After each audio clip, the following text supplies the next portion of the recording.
கிறிஸ்து இயேசுவுக்குள் அன்பாக அழைக்கப்பட்ட அன்புக்குரிய சகோதர சகோதரிகளே, நம்முடைய பிதாவாகிய தேவனுடைய ஒரு மகா பெரிய கிருபையினாலே நாம் தொடர்ந்து உயிரோடு இருக்கோம். அதில் விசேஷமாக அந்த ஞாயிறு காலை ஆராதனையில் தேவனுடைய தெய்வீக திருவசனங்களை நாம் தியானிக்கவும் தேவன் நமக்கு ஒரு நல்ல கிருபை செய்திருக்கிறார். நம்முடைய பிதாவாகிய தேவனுக்கு நம்முடைய அன்பு இரட்சகர் மூலம் நாம் துதிகளையும் ஸ்தோத்திரங்களையும் ஏறெடுத்துக்கொள்வோம். இந்த வாரத்திற்குரிய ஒரு முக்கியமான பாடமாக நம்ம பார்க்க போகிற ஒரு சப்ஜெக்டினுடைய தலைப்பு புது சிருஷ்டியின் ஒழுங்குமுறைகள் என்கிற ஒரு தலைப்பு. இது நம்முடைய மூத்த சகோதரர் எழுதின 6th வால்யூம் 6வது வால்யூமில் 5வது சாப்டரில் இருக்குது. அதாவது ஏற்கனவே நம்ம புது சிருஷ்டி புஸ்தகத்தில் ஒரு 4 பாடங்கள் நம்ம யூடியூப்பில் இருக்குது. அதை தொடர்ச்சியாக எடுத்துகிட்டு வரணும் அப்படின்னா கொஞ்சம் கஷ்டமாக இருக்கும். அதனால் ஒரு 5 பாடங்கள் 6 பாடங்களுக்கு ஒரு முறை இந்த பாடங்களை நம்ம தியானிக்கும் போது இன்னும் கொஞ்சம் ஆர்வமாக நமக்கு இருக்கும். இது ஒன்று. ரெண்டாவது, இந்த பாடத்தை இப்போ நம்ம தியானிக்கிறதுக்கு ஒரு காரணம் இருக்குது. அன்புக்குரிய சகோதர சகோதரி, நம்ம சமீப காலத்தில் நிறைய சபைகளில் எலெக்ஷன் அப்படின்னு ஒரு விஷயம் போயிட்டுருக்கு. அது வருஷம் எலெக்ஷன் நடக்கிறது உண்டு. அதனுடைய காரியங்கள் எல்லாம் நடந்துகிட்ருக்கு.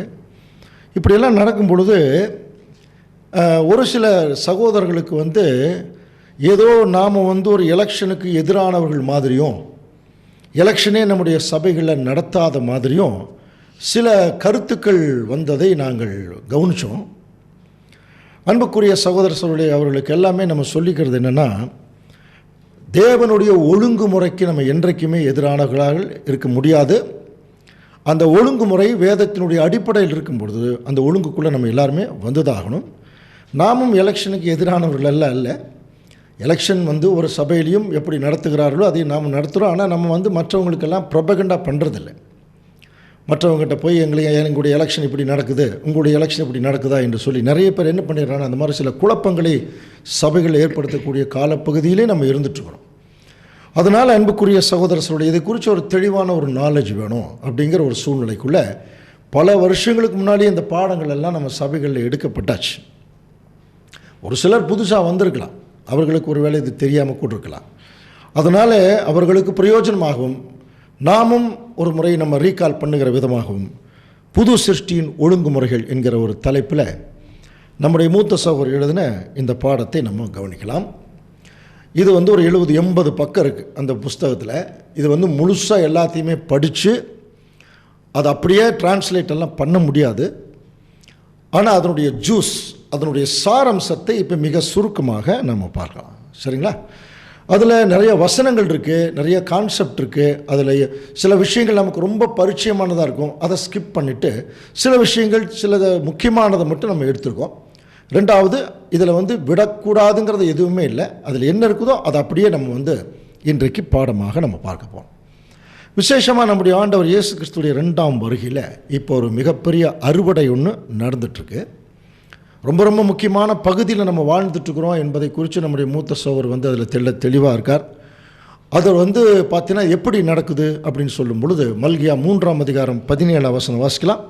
என் சம்பத்தை நான் சேர்க்கும் நாளிலே அவர்கள் என்னுடையவர்களாய் இருப்பார்கள் என்று சேனைகளின் கர்த்தர் சொல்லுகிறார். பாருங்க, இப்போ அவருடைய சம்பத்தை அவர் சேர்க்கக்கூடிய ஒரு நாட்களில் நம்ம இருந்துட்டுருக்குறோம் சபையில். இது இங்கிலீஷில் நம்ம படிச்சிருக்கிறோம், ஜுவல்ஸ், ஆபரணங்கள். தேவனுடைய ஆபரணங்களை இப்போ சேர்க்கக்கூடிய காலப்பகுதி. கிறிஸ்து அதை தான் செய்துட்ருக்கார். புடமிட்டு ஜனங்களை தன்னுடைய கர்த்தருக்கு பிள்ளைகளாக இருக்கும்படி அவர் செலக்ட் பண்ணுறார். அதுதான் இப்போ 2ஆம் அறுவடையாக நடந்துட்டுருக்கு. அப்போ இந்த அறுவடையில் ஒரு நல்ல மணிகளாக தேவனுடைய பிள்ளைகள் இன்றைக்கு கூட்டி சேர்க்கப்படுகிற கூடிய காலத்தில் நம்ம வாழ்ந்துட்டுருக்குறோம். அது யார் யார் என்பதை குறித்து தேவன் முடிவு செய்வார். மத்தேயு 24ஆம் அதிகாரம் 31ஆம் வசனத்தில், வலுவாய் தொனிக்கும் எக்கால சத்தத்தோடே அவர் தமது தூதர்களை அனுப்புவார். அவர்கள் அவரால் தெரிந்து கொள்ளப்பட்டவர்களை வானத்தின் ஒரு முனை முதற்கொண்டு மறுமுனை மட்டும் 4 திசைகளிலும் கூட்டி சேர்ப்பார்கள். ஸோ வானம்ங்கிறது எக்லிஷியாஸ்டிக்கல் வேர்ல்டு படிச்சிருக்கிறோம். அது சாத்தானுடைய விஷயங்களுக்கும் படிச்சிருக்கிறோம். இப்போ நம்முடைய சத்தியத்தில் கவனித்து பார்க்கும்போது இன்றைக்கி உலகமெங்கும் தேவனுடைய திருச்சபையின் பிள்ளைகள் இன்றைக்கி ஒரு அறுவடையில் கூட்டி சேர்க்கக்கூடிய ஒரு காலப்பகுதியில் இருக்கும். ஸோ அப்படி கூட்டி சேர்க்கப்படுகிற பிள்ளைகள் பேசிக் சப்ஜெக்ட் கேட்டு ஒரு சத்தியத்துக்குள்ளே ஒரு சபையாக வரும் பொழுது இன்றைக்கி நிறைய சபைகளெல்லாம் ஏற்கனவே பார்த்துருக்கோம். அந்த சபைக்கு வந்து ஒரு நிர்வாகம் தேவையா அப்படின்னு கேட்டால் கட்டாயம் ஒரு சபைக்கு நிர்வாகம் தேவை. நிர்வாகம் இல்லாமல் எதையுமே நம்ம நிர்வாகம் பண்ண முடியாது. நிர்வாகம் என்றாலே அதை நிர்வகிக்கக்கூடிய நிர்வாகிகள் கூட தேவை. ஸோ அந்த நிர்வாகிகள்ங்கிறத நம்ம வந்து வெளியில் போய் ஒரு பெரிய கம்பெனிலேயோ அல்லது பெரிய ஒரு தொழிற்சாலையில் பார்த்தீங்கன்னா அது வேறு, மேனேஜிங் டைரக்டர், சேர்மன், சூப்பர்வைசர் அந்த மாதிரி போயிட்டுருப்பாங்க. ஆனால் நம்முடைய சத்தியத்தை பொறுத்த வரைக்கும் ஒரு சபை கூடுதல் என்று வரும் பொழுது இந்த நிர்வாகம் எப்படி இருக்க வேணும் அப்படிங்கிறத சகலமும் நல்லொழுக்கமாயும் கிரமமாயும் செய்யப்பட கடவுது. பாருங்க, சகலமும் நல்லொழுக்கமாயும் கிரமமாயும் செய்யப்பட கடவுது. அப்போ தேவனுடைய பிள்ளைகளுக்கு ஒரு சபை நிர்வாகம் அல்லது ஒரு மூப்பர் இவர்களெல்லாம் தேவையான்னு சொன்னால் ஏன் தேவை அப்படின்னு சொல்லும்போது, சபையில் சகோதர சகோதரிகள் ஒன்று கூடி தேவனை ஆராதிக்கும் பொழுது, ஊழியம் செய்யும் பொழுது, மற்ற காரியங்களில் ஈடுபடும் பொழுது சில அபாயங்களை சபை சந்திக்கிறதுக்கு ஒரு வாய்ப்பு இருக்கான்.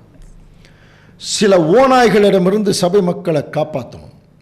சில பிரச்சனைகளை கையாண்டு பிரச்சனைகள் மத்தியிலிருந்து சபை மக்களை வெளியெடுக்கணும். இதுக்கெல்லாம் ஒரு ஆர்கனைஸ்டு அப்படின்னு சொல்கிறோம் இல்லையா, ஒரு நிர்வாக ரீதியான ஒரு அமைப்பு வந்து நமக்கு தேவை. ஆனால் அது வந்து எப்படி இருக்கணும்னா தேவன் சொல்லியிருக்கணும். தேவன் வந்து சொல்லி அந்த நிர்வாக அமைப்பை ஏற்படுத்தணும். அப்போ அப்படிப்பட்ட ஒரு நிர்வாக அமைப்புக்குள்ளே இப்போ வரும்பொழுது இதை வந்து ஏன் இப்படிப்பட்ட ஒரு நிர்வாக அமைப்பை தேவன் கொடுக்குறார் அல்லது ஒரு மூப்பர்கள் ஒரு சபைக்கு இருக்க வேணும்னு சொல்கிறார் என்று சொல்லி கவனிக்கும்போது தீத்து 1:5 வாசிக்கலாம். நீ குறைவாய் இருக்கிறவைகளை ஒழுங்குபடுத்தும் படிக்கும் நான் உனக்கு கட்டளையிட்டபடியே பட்டணங்கள் தோறும் மூப்பரை ஏற்படுத்தும் படிக்கும் உன்னை கிரேத்தாவிலே விட்டு வந்தேனே. பாருங்க, தீத்துவுக்கு சொல்லும்போது நீ குறைவாய் இருக்கிறவைகளை ஒழுங்குபடுத்தும் படிக்கு ஒரு பார்த்தீங்கன்னா ஒரு பட்டணம் தோறும் நீ என்ன செய்யணும், ஒரு மூப்பரை அங்கே ஏற்படுத்தணும். அப்போ ஒரு சபை என்றாலே அந்த சபைக்கு ஒரு மூப்பர் கட்டாயமாக இருக்கணும். மூப்பர் என்பது மூப்புன்னு சொல்கிறாங்க இல்லையா, இப்போ சீனியாரிட்டின்னு சொல்லுவாங்க அந்த காலத்துலலாம்.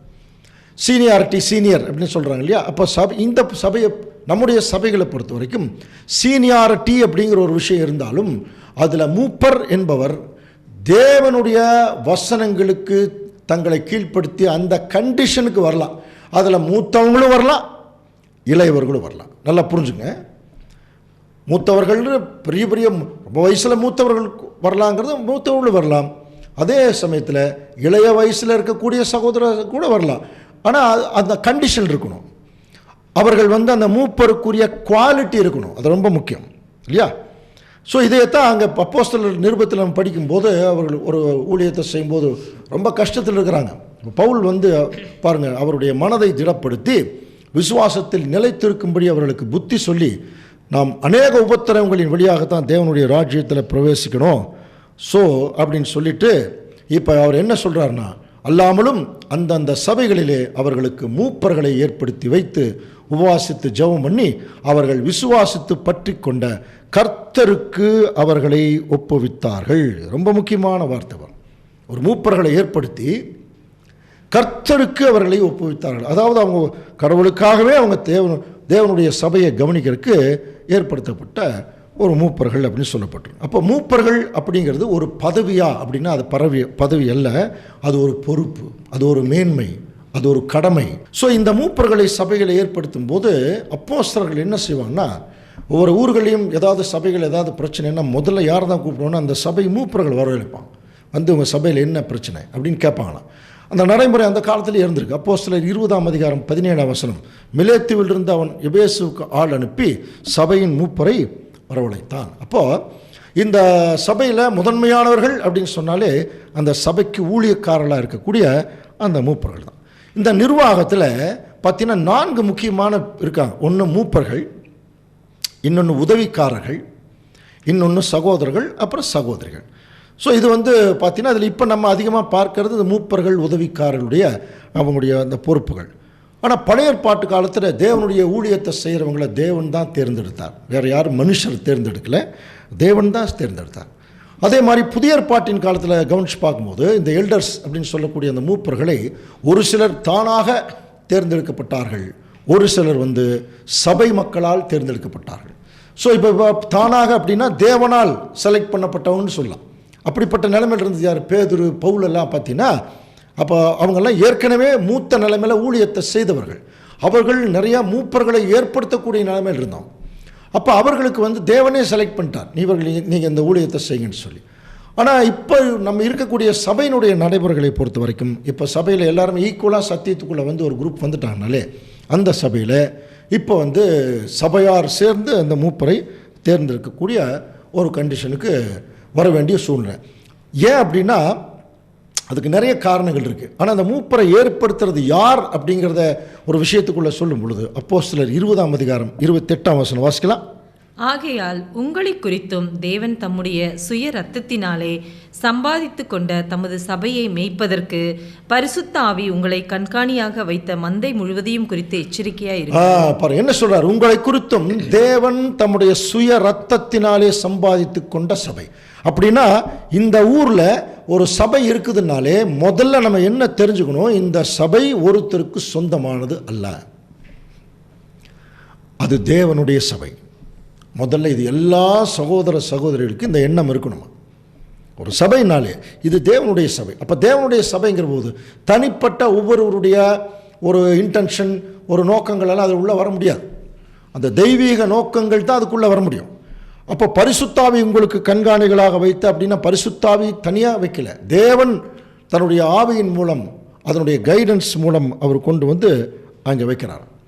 ஸோ ஏன் இந்த மாதிரி ஒரு சபையில் இப்படிப்பட்ட ஒரு நிர்வாகம் தேவை அப்படின்னா பவுல் காலத்தில் அவர் அதனுடைய தேவையை சொல்கிறார். எப்படி சொல்கிறார்னா, இப்போ நான் போன பின்பு மந்தையை தப்ப விடாத ஓநாய்கள் உங்களுக்குள்ளே வந்துடும், உங்களிலும் சிலர் எழும்பி என்ன பண்ணுவாங்கன்னா சீசர்களை தங்களுக்குள் இழுத்து கொள்ளும்படி மாறுபாடானவைகள் எல்லாம் போதிப்பாங்க. அதனால் அவர் சொல்கிறார் பாருங்க, ஆனபடினாலே நான் 3 வருஷ காலமாக இரவும் பகலும் கண்ணீரோட ஒரு சபையை ஏற்படுத்துகிறவங்களுக்கு தாங்க அந்த வலி தெரியும். ஊரூராக போய் நைட்டும் பகலும் போய் சத்தியத்தை சொல்கிறது ஒரு வகை, சொல்லி சத்தியத்துக்குள்ளே வந்தவங்களுக்காக தங்களுடைய எல்லா தியாகங்களையும் பண்ணுறது அது 2வது. 3வது அவங்களுக்காக கஷ்டப்படுறது. 4வது அவர்கள் அவமானப்படுத்தும் போது சகிச்சிருக்கிறது. இந்த டாப் வரைக்கும் வரணும். அங்கே தாங்க அந்த கண்ணீர் வரும். யாரெல்லாம் கஷ்டப்பட்டு அந்த ஊழியம் செய்கிறாங்களோ அவங்கெல்லாம் துரோகம் பண்ணி கஷ்டப்படுத்தும் போது பாருங்கள், கண்ணீரோடு இடைவிடாமல் அவனவனுக்கு புத்தி சொல்லி கொண்டு வந்ததை நினைத்து நீங்கள் விழித்திருங்கள் அப்படின்னு சொல்லிட்டு கடைசியை எப்படி சொல்லி முடிக்கிறார்னா, இப்பொழுதும் சகோதரரே நீங்கள் பக்தி விருத்தி அடையவும் பரிசுத்தமாக்கப்பட்ட அனைவருக்குள்ளும் உங்களுக்கு சுதந்திரத்தை கொடுக்கவும் வல்லவராயிருக்கிற தேவனுக்கும் அவருடைய கிருபையுள்ள வசனத்துக்கு உங்களை ஒப்பு கொடுக்குறேன்னு முடிச்சிட்டான். ஸோ வசனத்துக்கு உங்களை ஒப்பு கொடுக்குறேன் அப்படின்னாலே இப்போ நம்மெல்லாம் வசனத்திற்கு கீழ்ப்பட்டவர்கள். அப்படின்னா யார் மூப்பர்கள் அப்படின்னு ஒரு கேள்வி வருது இல்லையா? படித்தவங்களா, வயசில் மூத்தவங்களா, வசதியானவங்களா? இப்படியெல்லாம் வரும்போது இதில் எந்த ஒரு பாயிண்ட்டுமே ஒரு சபையினுடைய மூப்பர் கேடருக்கு வராது. அப்படின்னு அவங்க யார்? மூப்பர்கள் என்பவர்கள் சபையை மேய்க்கக்கூடிய நிலைமையில் இருக்கிறவங்க. மூப்பர்கள் என்கிறவர்கள் எப்படி மேய்க்கிறவர்கள் ஒரு ஆட்டுக்கு பிரச்சனை வந்தால் காப்பாற்ற முடியாது, அந்த காப்பாற்றக்கூடிய நிலைமையில் இருக்கிறவங்க. மூப்பர்கள் என்பவர்கள் சபையை கண்காணிக்கக்கூடிய நிலைமையில் இருக்கிறவங்க. இந்த 3 நிலைமைகளும் ஒரு மூப்பருக்கு முக்கியமான விஷயம். 4வது ஒன்று சொல்கிறார் நம்முடைய மூத்த சகோதரவங்கெல்லாம் எப்படி இருக்கணும்னா ஒரு சபைக்கு வாய்க்கால் மாதிரியா. புரியுதுங்களா? வாய்க்கால்னா புரியுது, ஏற்ற காலத்தில் ஏற்ற சத்தியத்தை அந்த சபை மக்களுக்கு கொடுக்கக்கூடிய அந்த நீரோடை போன்றவர்கள். ஒரு மூப்பர்னா சும்மா சாதாரணமாக ஏதோ ஒரு எலெக்ஷன் நடத்தி ஒரு மூப்பரை செலக்ட் பண்ணியாச்சு ஊழியம் பண்ணலாம், அந்த அர்த்தம் அல்லங்க. அந்த மூப்பர் என்பவர் ஒரு சபைக்கு எப்படி இருக்கணும்னா ஒரு நீரோடை போன்றவர்கள். ஏற்ற காலத்தில் ஏற்ற உணவுகளை, ஏற்ற சத்திய அந்த வசனங்களை, அந்த தண்ணீரை பாய்ச்சுகிறவர்களாக இருக்கணும். சாதாரண அழைப்பு இல்லை. அப்போ அப்படிப்பட்ட பாய்ச்சக்கூடிய உண்மையான தேவனுடைய பிள்ளைகள் ஒரு சிலரை தேவன் வைக்கிறார்.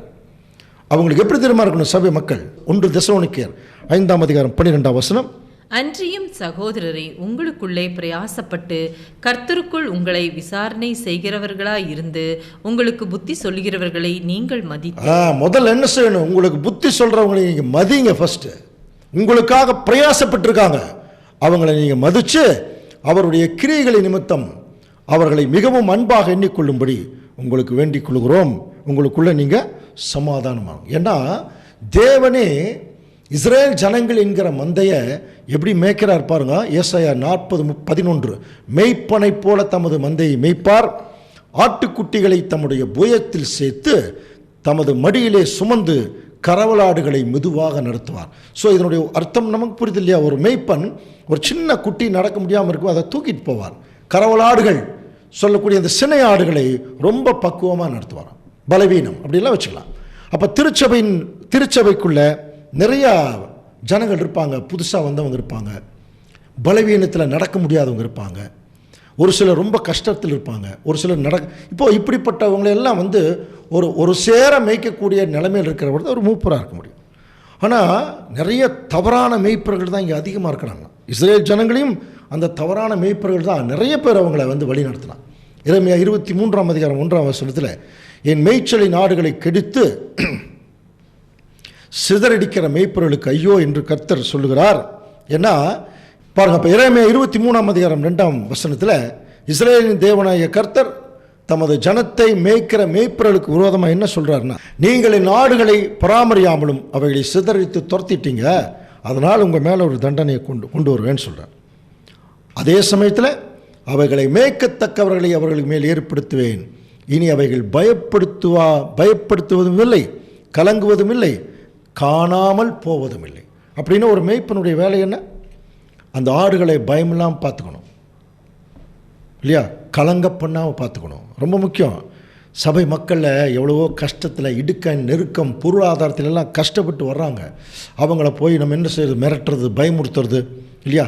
இப்படியெல்லாம் இருக்கும்போது சில நேரத்தில் நம்முடைய தவறான குணலட்சணத்தில் நிறைய பேர் வெளியே போகக்கூட வாய்ப்பு இருக்குது. அதே சமயத்தில் அவர்களுடைய தவறான குணலட்சணத்தையும் நிறைய பேர் வெளியே போயிடுவாங்க.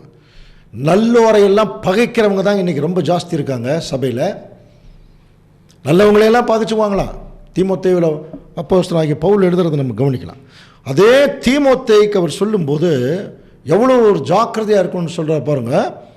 1 தீமோத்தேயு 4:14 அவர் ஊழியத்திற்கு அவரை டெடிகேட் பண்ணும்போது, மூப்பராகிய சங்கத்தார் உன்மேல் கைகளை வைத்தபோது தீர்க்க தரிசனத்தினால் உனக்கு அளிக்கப்பட்ட வரத்தை பற்றி நீ அசதியாராது சொல்கிறார். நீ அசதியாகவே இறந்துடக்கூடாது. ஏன்னா அன்றைக்கு ஊழியக்காரர்களெல்லாம் அந்த அளவுக்கு ஒரு டெடிகேஷன் பண்ணி அனுப்புனாங்களாம். அப்போஸ்தலர் 6:6 அவர்களை அப்போஸ்தலர்களுக்கு முன்பாக நிறுத்தினார்கள்.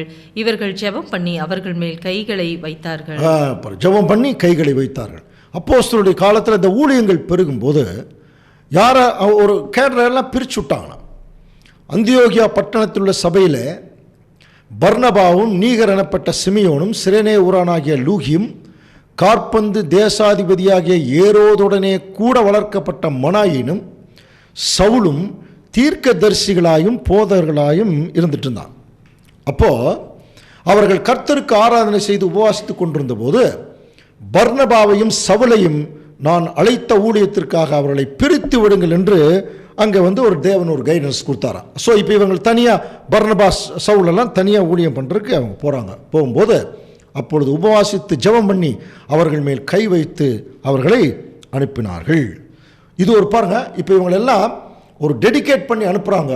அதே சமயத்தில் இவர்களெல்லாம் தேவனால் அங்கீகரிக்கப்பட்டவர்கள்ங்கிறத எப்படி அங்கே ஜனங்கள் கண்டுபிடிச்சாங்கன்னா பாருங்கள். அல்லாமலும் பவுல் அவர்கள் மேல் கைகளை வைத்தபோது பரிசுத்த ஆவி அவர்கள் மேல் வந்தது.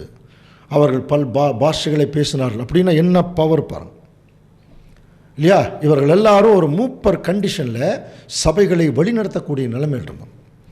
அப்படின்னா ஒரு மூப்பருக்கு இருக்க வேண்டிய பேசிக் கேரக்டர் அது வேணும் இல்லையா? இதெல்லாம் தனிப்பட்ட முறையில் எழுதுகிறார். ஒரு மூப்பருக்கு இருக்க வேண்டிய ஒரு பேசிக் கேரக்டர்னா தேவன் மேலே முதல் ஒரு பயபக்தி இருக்கணும். பயம், பக்தி. பயபக்தி இருக்கிறவர்கள் எப்பொழுதுமே ஒரு நிதானத்தை கடைப்பிடிப்பார்கள். அவர்களுக்கு கோபம் வராது, சகிச்சுக்குவாங்க, பொறுமையாக இருப்பாங்க, ஒரு நிதானமாக இருப்பாங்க, சுயநலம் இல்லாமல் இருப்பாங்க. 3வது, அவர்கள் அதிகமாக வசனத்திற்கு முக்கியத்துவம் கொடுப்பாங்க. ரொம்ப முக்கியம். ஒரு எல்டருடைய வேலையே தான் வசனத்திற்கு முக்கியத்துவம் கொடுப்பாங்க. 4வது, மிகுந்த தாழ்மையோடு இருப்பாங்க. இதில் ரொம்ப ஒரு ஆச்சரியமான விஷயம்னா, இப்படிப்பட்ட ஒரு எல்டர்ஸாக, அதாவது ஒரு சபைக்கு மூப்பராக வர்றவங்களில் அவருடைய சஜஷன் சொல்கிறார். எப்படி சொல்கிறாருன்னா 2 சஜஷன். ஒன்று மத்தேயு 19:12 வாசிக்கலாம். தாயின் வயிற்றிலிருந்து அன்னகர்களாய் பிறந்தவர்களும் உண்டு, மனுஷர் அன்னகர்கள் ஆக்கப்பட்டவர்களும் உண்டு. பரலோக ராஜ்யத்து நிமித்தம் தங்களை அன்னகர்கள் ஆக்கி கொண்டவர்களும் உண்டு. இதை ஏற்றுக்கொள்ள வல்லவன் எப்படி முடிக்கிறார் பாரு, இதை ஏற்றுக்கொள்ள வல்லவன் ஏற்றுக்கொள்ள கடவன். அப்போ நம்மெல்லாம் பரலோக ராஜ்யத்து நிமித்தம் அன்னகர்கள் அப்படின்னு என்ன அர்த்தம்? இந்த உலகத்தினுடைய ஆசபாசங்களை எல்லாம் விட்டு தனியாக ஒரு குரூப்பாக வந்தவங்க, புரியுதுங்களா? அப்போ இந்த மாதிரி உலக ஆசபாசங்களை எல்லாம் வெறுத்து வர்றவங்கன்னு சொல்கிறார். அப்படி இருக்கிறவங்க மொழிடராக ஆளாங்கிற மாதிரி ஒரு அபிப்பிராயப்படுறார். அடுத்தது பார்த்தீங்கன்னா இன்னொரு விஷயத்தை சொல்ல போகிறார். சொல்லும் போதே எப்படி ஆரம்பிக்கிறார் பாருங்க. 1 Corinthians 7:32 நீங்கள் கவலையற்றவர்களாக இருக்க வேண்டும் என்று விரும்புகிறேன். கவலையற்றவர்களாக இருக்க விரும்புகிறேன், கவலையே படக்கூடாதுன்னு நினைக்கிறேங்கிறார். அடுத்த வசனமே ஏன் அந்த கவலை வருதுன்னா, விவாகம் இல்லாதவன் கர்த்தருக்கு எப்படி பிரியமாக இருக்கலாம் என்று கர்த்தருக்குரியவைகளுக்காக கவலைப்படுறான்.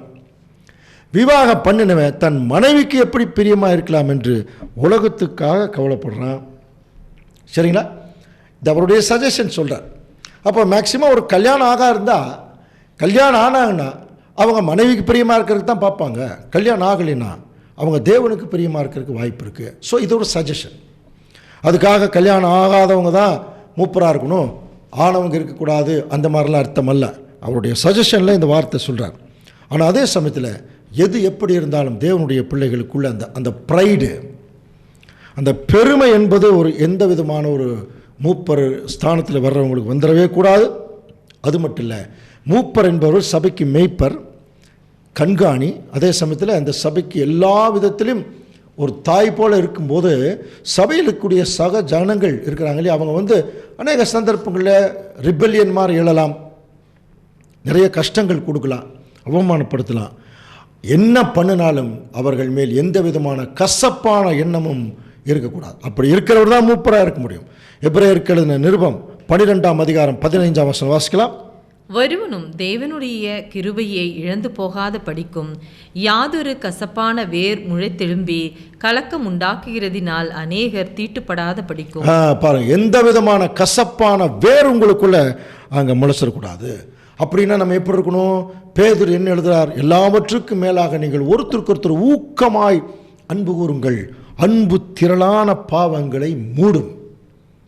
புரியுதுங்களா? நிறையா நம்ம அப்போசிட்டாக செய்யலாங்க. சபையில் சில பேர் செய்கிறாங்கன்னா, முதல்ல தேவனுடைய பிள்ளைகள் அவங்க அவங்கள மறுபடியும் தேவனுக்கேற்று கொண்டு வர்றதுக்கு அவங்க செய்யக்கூடிய முதல் ஒரு ஆக்ஷனே அவர்கள் செய்த பாவத்தை யார்கிட்டையும் சொல்லக்கூடாது. ஃபஸ்ட்டு அது மூடணும்.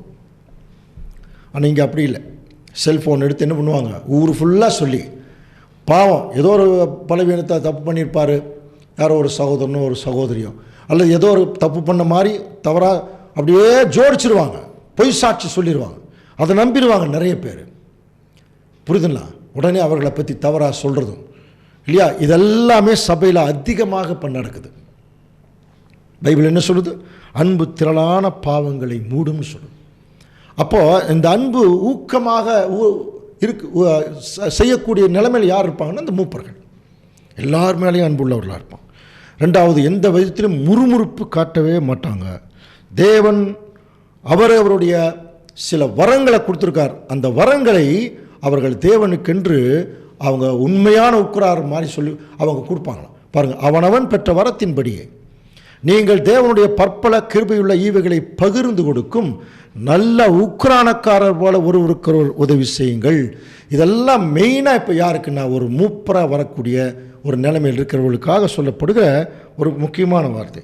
அது மட்டும் இல்லை, இவர்கள் வேத வசனத்தை போதிக்கும் பொழுது எப்படி போதிக்கணும்? 1 பேதுரு 4:11 பாருங்க. ஒருவன் போதித்தால் தேவனுடைய வாக்கியங்களின்படி போதிக்க கடவன். ஒரு உதவி செய்தால் தேவன் தந்தோடும் பலத்தின்படி செய்ய கடவன். எல்லாவற்றிலேயும் இயேசு கிறிஸ்துவின் மூலமாக தேவன் மகிமைப்படும்படி இதை செய்யணும். இது ரொம்ப ரொம்ப முக்கியமாக தேவனுடைய பிள்ளைகள் பார்க்கணும்.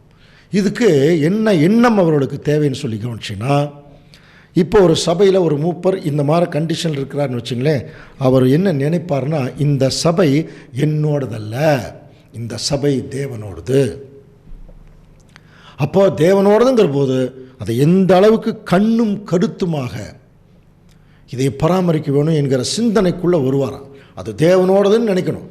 சில பேர் சபையில் மூப்பரானுன்னு இது என்னோட சபை, நான் சொல்கிறது தான் கேட்கணும், அந்த மாதிரி சில நேரத்தில் மனது மாறக்கூடிய நிலைமையில் இருப்பாங்க. அப்படி இருக்கும்போது அங்கே ஆட்டோமேட்டிக்காக அந்த பிரிவினைகள் எல்லாமே வந்துடும். அப்போ தேவனுடைய பிள்ளைகள் மத்தியில் இந்த மூப்பர் 2 குவாலிட்டி வந்து கொஞ்சம் கவனிங்க. ரொம்ப ஓப்பனாகவே சொல்லிட்டார். அதில் 361 பக்கத்தில் இருக்க அந்த புஸ்தகத்தில் திறமை இல்லாதவர்களை மூப்பராக செலக்ட் பண்ணாதீங்க சொல்லிட்டார். 2வது, அதிகமாக பெருமை உள்ளவர்களுக்கு அந்த வாய்ப்பை கொடுத்துடாதீங்க. நிறைய பேர் சப்போர்ட் பண்ணுறாங்கிறதுக்காக ஒரு பெருமை உள்ளவருக்கு அந்த வாய்ப்பை கொடுத்தா என்ன பண்ணுவாங்கன்னா சபையவே குலைச்சிருவாங்க. அதனால் திறமை இல்லாதவர்களையும் பெருமையானவர்களுக்கும் இந்த மூப்பராகக்கூடிய வாய்ப்பு இல்லை. ஸோ வாய்ப்பு இல்லைன்னா அதை கொடுக்கவே வேண்டாங்கிறார். புரியுதுங்களா? காரணம் என்ன? சபையில் 3 வகுப்பார் எப்பொழுதுமே இருப்பாங்க. 1 தெசலோனிக்கர் 5:14 மேலும் சகோதரரே, நாங்கள் உங்களுக்கு போதிக்கிறது என்னவென்றால், ஒழுங்கில்லாதவர்களுக்கு புத்தி சொல்லுங்கள், திடனற்றவர்களை தேற்றுங்கள், பலவீனரை தாங்குங்கள், எல்லாரிடத்திலும் நீடிய சாந்தமாய் பாருங்க. இப்போ என்ன சொல்கிறாருன்னா, 3 பேர் சபையில் எப்போதுமே இருப்பாங்க, ஒழுங்கில்லாதவங்க. அவங்களுக்கு புத்தி சொல்றதுக்கான வேறு சப்ஜெக்ட் எல்லாம் நம்ம பார்த்துட்டோம். திடனற்றவர்களை தேற்றுங்கள், பலவீனரை தாங்குங்க. இந்த 3 பேர்த்துக்கிட்டையுமே சாந்தமாக இருங்கங்கிற. புரியுதுங்களா? அதைத்தான் சொல்கிறார். எல்லாரிடத்திலும் நீங்கள் சாந்தமாக இருங்க, ஒருவனும் மற்றவனும் செய்யும் தீமைக்கு தீமை செய்யாதபடிக்கு பாருங்க, உங்களுக்குள்ள மற்ற யாவருக்குள்ளும் எப்பொழுதும் நன்மை செய்யவே நாடுங்கள். ஸோ இதெல்லாம் ஒரு மூப்பருக்கு ஒரு குவாலிட்டி, ஒரு நீடிய சாந்தம் இருக்கணும். அதே சமயத்தில் எந்த சகோதரனையும் பகைச்சிக்க கூடாது. ரொம்ப கவனிங்க. அதனால தான் வசனம் எப்படி சொல்லப்பட்டிருக்குன்னா 1 யோவான் 4:20 தேவனிடத்தில் அன்பு கூறுகிறேன் என்று ஒருவன் சொல்லியும் தன் சகோதரனை பகைத்தால் அவன் பொய்யுங்கிறார். அவன் பொய் பேசுகிறான். தான் கண்ட சகோதரனிடத்திலே அன்பு கூறாது இருக்கிறவன் காணாத தேவனிடத்தில் எப்படி அன்பு கூறுவான்? அப்போ ஒரு சகோதரனிடத்தில் அன்பு காட்டுறது யாருக்கிட்ட காட்டுற மாட்டினா தேவன்கிட்ட காட்டுற மாட்டி. இங்கே அதை ப்ராக்டிஸ் பண்ணணுங்கிறார். அன்புக்குரிய சகோதரர், அப்படின்னா ஒரு மூப்பருக்குரிய தகுதிகள் என்ன? இதுவரைக்கும் நம்ம பார்த்தது ஒரு பேசிக் கேரக்டர் பார்த்தோம். இப்போது ஒரு மூப்பருக்கு சில தகுதிகள் இருக்குதான். இப்போது இதை படிக்கும்போதே நம்ம எல்லாருமே இதை கொஞ்சம் கவனிக்கலாம். இது நம்ம ஏற்கனவே படித்திருக்கலாம். ஆனால் நம்முடைய மூத்த சகோதரர் இதுக்கு ரொம்ப கிளியரான ஒரு விளக்கம் கொடுக்குறார்.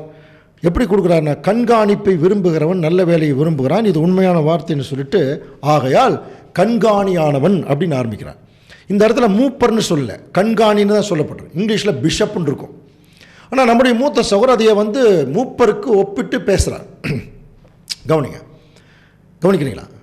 அப்போ அந்த கண்காணியானவன் குற்றஞ்சாட்டப்படாதவனும், ஒரே மனைவியுடைய புருஷனும், ஜாக்கிரதையுள்ளவனும், தெளிந்த புத்தியுள்ளவனும், யோகிதை உள்ளவனும், அந்நியரை உபசரிக்கவனும், போதக சமர்த்தனுமாய் இருக்க வேண்டும். ரொம்ப முக்கியம். ஒவ்வொரு குவாலிட்டியும் தேவனுடைய பிள்ளைகள் கவனிக்கணும்.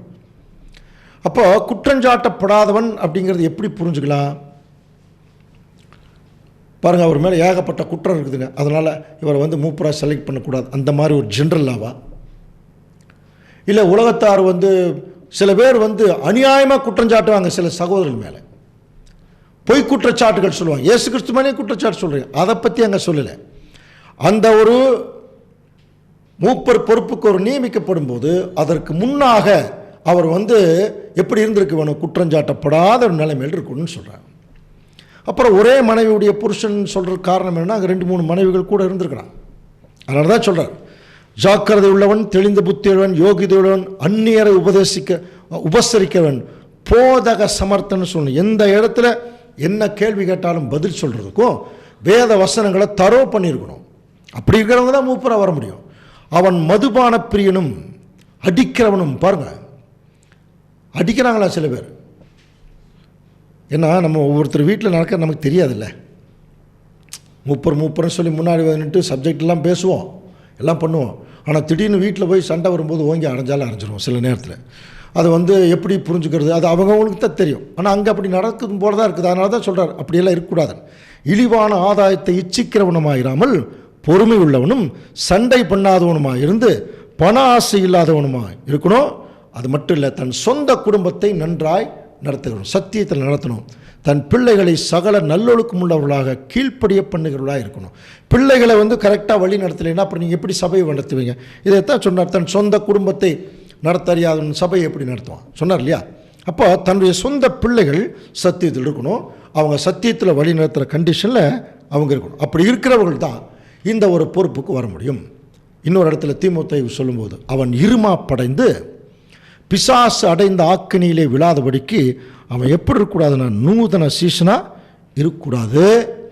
அவன் நிந்தனையிலும் பிசாசின் கண்ணியிலும் விழாதபடிக்கு புறம்பானவர்களால் நற்சாட்சி பெற்றவனாக இருக்கணும். மேக்சிமம் மற்றவர்கள் யாரும் எல்லாருக்கிட்டையும் இவர் ரொம்ப நல்லவர்கள்னு சொல்கிற அளவுக்கு இருக்கணுமா.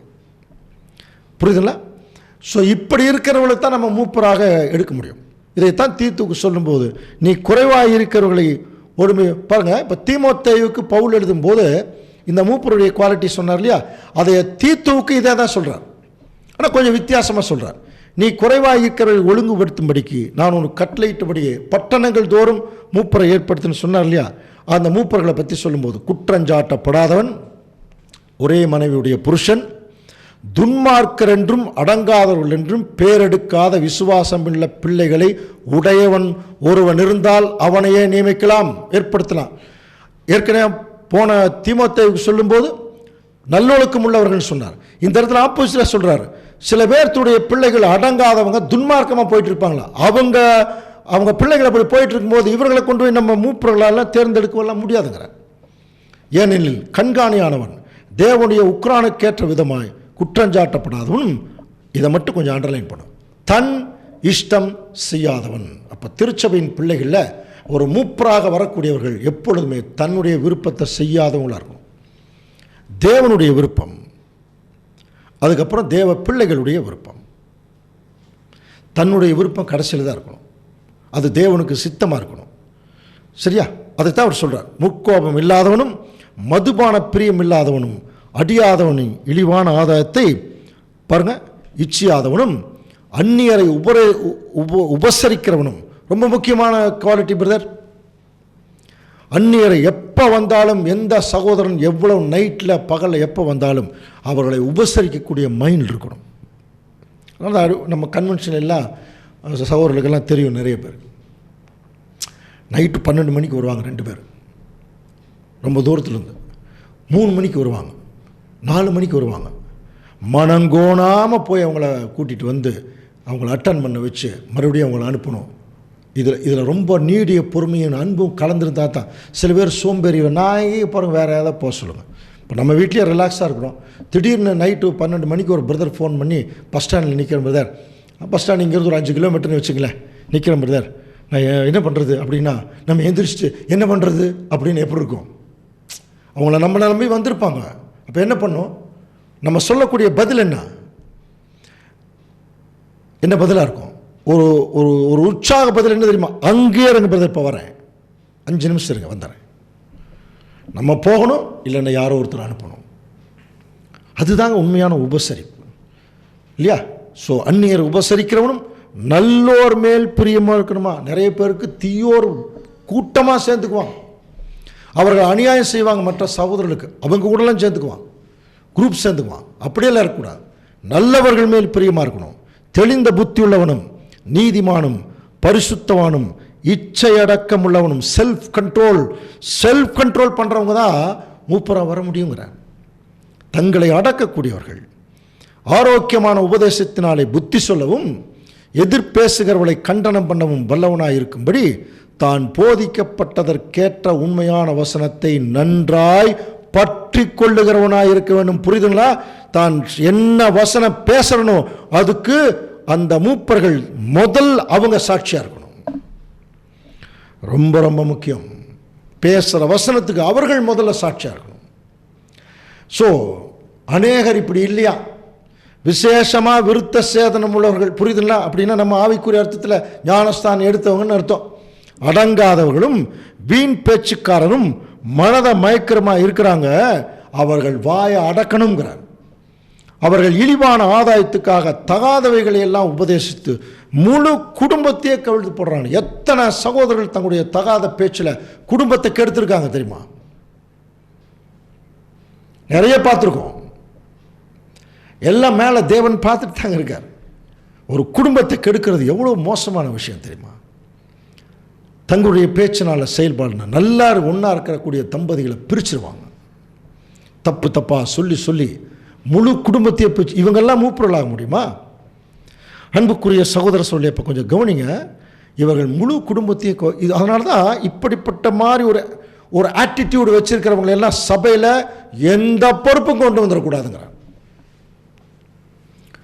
இன்னொரு விஷயம் தெரியுமா? தயவுசெய்து இந்த புஸ்தகம் வச்சிருக்கோம், படிச்சு பாருங்க. இந்த மாதிரி ஒருத்தர் வர்றதை விட இந்த சபை மூப்பரை இல்லாமல் இருக்கிறது நல்லதுன்னு எழுதியிருக்கார். படிச்சு பார்க்கலாம். இப்படியெல்லாம் ஒரு குரூப் வர்றதை விட அது மூப்பர் எல்லாமே போட்டுமே அந்த சபைன்னு. அப்படின்னா எந்த அளவுக்கு இந்த மாதிரி ஒரு குணலட்சணம் ரொம்ப மோசமானதுங்கிறத நம்ம புரிந்து கொள்ள வேணும். பேதுரு அவர் ஒரு மூப்பர். அவர் என்ன கவுன்சிலிங் கொடுக்குறார் பாருங்க. 1 பேதுரு 5ஆம் அதிகாரம் 1ஆம் வசனம். உங்களிலுள்ள மூப்பருக்கு உடன் மூப்பனும் கிறிஸ்துவின் பாடுகளுக்கு சாட்சியும் இனி வெளிப்படும் மகிமைக்கு பங்காளியுமாய் இருக்கிற நான் புத்தி சொல்லுகிறது என்னவென்றால் பாருங்க, உங்களுக்கு நான் புத்தி சொல்றேன். உங்களிலுள்ள மூப்பருக்கு உடன் மூப்பர், மூத்தவர்.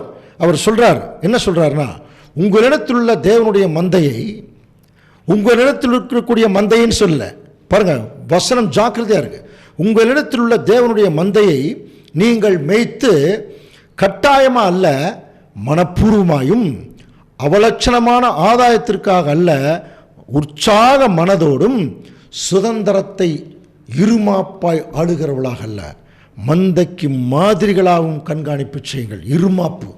ஒரு மூப்பரானோன்னு அந்த ஒரு மேட்டியம் வந்துடும்.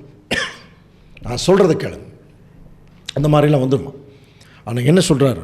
ஒரு மூப்பர் என்பவர் ஒரு சபைக்கு என்னவா இருக்கார் தெரியுமா அன்புக்குரிய சகோதரர்? Role model. ஒரு மூப்பர் சபைக்கு ரோல் மாடல். அவர் ரோல் மாடலாக இருக்கணும்.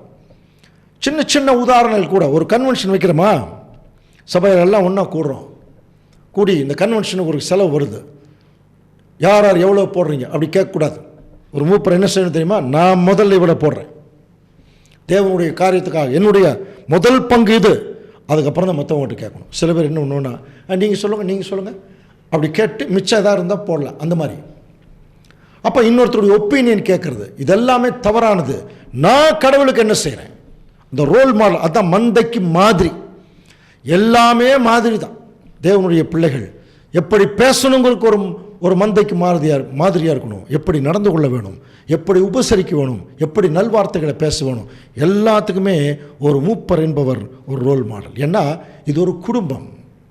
ஒரு குடும்பத்தில் எப்படி ஒரு தகப்பன் தன்னுடைய எல்லாத்துக்கும் அவர் அனுசரித்து போகிறாரோ, அந்த மாதிரி ஒரு சபையும் ஒரு தகப்பன் ஸ்தானத்திலிருந்து, ஒரு தாய் ஸ்தானத்திலிருந்து ஒரு சார்ந்த குணத்தோட தேவனுடைய பிள்ளைகள், ஒரு மூப்பர்களாக இருக்கிறவர்கள் இந்த வேலையை செய்யணும். ஏன்னா சார்ந்த குணமுள்ளவர்களை தேவன் நியாயத்திலே நடத்தி சார்ந்த குணமுள்ளவர்கள் தான் தம்முடைய வழி என்ன செய்கிறார்? போதிக்கிறார். அப்போ ஒரு மூப்பர்களுடைய குவாலிட்டி பாருங்கள். இதெல்லாம் தான் தகுதிகள். அது மட்டும் இல்லை, அவர்கள் வீணாலாம் பேசவே கூடாதான். 1 தீமோத்தேயு 6:20 வாசிக்கலாம். ஓ தீமோத்தேயுவே, உன்னிடத்தில் ஒப்புவிக்கப்பட்டதை நீ காத்துக்கொண்டு சீர்கேடான வீண் பேச்சுக்களுக்கும் ஞானம் என்று பொய்யாய் பேர் பெற்றிருக்கிற கொள்கையின் விபரீதங்களுக்கும் விலகு. பாருங்க, அப்போ தேவனுடைய பிள்ளை எவ்வளோ ஜாக்கிரதையாக இருக்கணும் பாருங்க. ஓ தீமோத்தேயுவே, தீமோத்தேயு யார்? அவர் ஒரு மூப்பர். அந்த கண்டிஷனுக்கு வந்துட்டார் இல்லையா? அதனால தான் அவங்களை எல்லாம் அனுப்புகிறாங்க. அப்போ பாருங்கள், சீர்கேடான வீண் பேச்சுக்கள் இருக்கக்கூடாது மூப்பர்கள் மத்தியில். அப்புறம் நிறைய படிச்சுக்கிட்டு நிறைய ஞானம்னு சொல்லிட்டு தவறான சில விஷயங்களை என்ன பண்ணிடக்கூடாது, ஜனங்களை வழிநடத்திடக்கூடாது. அதனால் அவர் என்ன சொல்கிறாருன்னா, நன்மை செய்யவும் நற்கிரியைகளில் ஐஸ்வர்யவான்களாகவும் தாராளமாய் கொடுக்கிறவர்கள் மூப்பருடைய பெஸ்ட் குவாலிட்டியாக தான். எல்லாருக்கும் கொடுக்கிற மனநிலை இருக்கணும். தாராளமாய் கொடுக்கிறவர்களாகவும் உதாரணம் உள்ளவர்களாகவும். கவனிக்கிறீங்களா? இதெல்லாம் இருக்கணும். இதெல்லாம் இல்லாமல் ஏதோ 10 பேர் செலக்ட் பண்ணிட்டாங்கன்னு ஒரு சபையில் மூப்பராக போகிறதுல அது தேவன் அங்கீகரிக்க மாட்டாங்க. இந்த குவாலிட்டி இருக்கணும். புரியுங்களா? தாராளமாக கொடுக்குறவங்க உதாரண குணமுள்ளவர்களாக இருக்கும் எல்லாம் சொல்கிறார். இப்போ இதை சொல்லிட்டு தான் நம்மில் தேறினவர்கள் யாவரும் இதே சிந்தையாக இருக்க கடவுள் சொல்கிறார். பார்த்தீங்களா? இதெல்லாம் கன்சல்டேட் பண்ணி சொல்கிறார். நீங்கள் எல்லாம் தேர்ந்தீங்க, நல்லா மெச்சூரிட்டியாக இருக்கீங்களா? இதெல்லாம் மைண்டில் வச்சுங்க. இதே சிந்தையாக இருக்க கடவுள். வேறு ஏதாவது இந்த காரியத்தில் நீங்கள் வேறு ஏதாவது சிந்தையாக இருந்தால் அதையும் தேவன் வெளிப்படுத்துவாருங்கிறார். அப்போ அது வரைக்கும் நம்ம என்ன பண்ணோம்? பொறுமையாக இருக்கணும். ஏதாவது நம்ம ஒரு கான்ட்ரவர்ஷியாக போகுதா, பொறுமையாக இருங்க. தேவன் அதை வெளிப்படுத்துவார். ஆகிலும் நாம் எதுவரையும் தேறி இருக்கிறோமோ அது முதல் ஒழுங்காய் நடந்து கொண்டு ஒரே சிந்தையாக இருக்கணும். சரிங்களா? இது ஒரு முக்கியமான குவாலிட்டி. அடுத்தது, ஒரு மூப்பருக்கு எந்த சூழ்நிலையும் பண ஆசை என்பதே வந்துடக்கூடாது.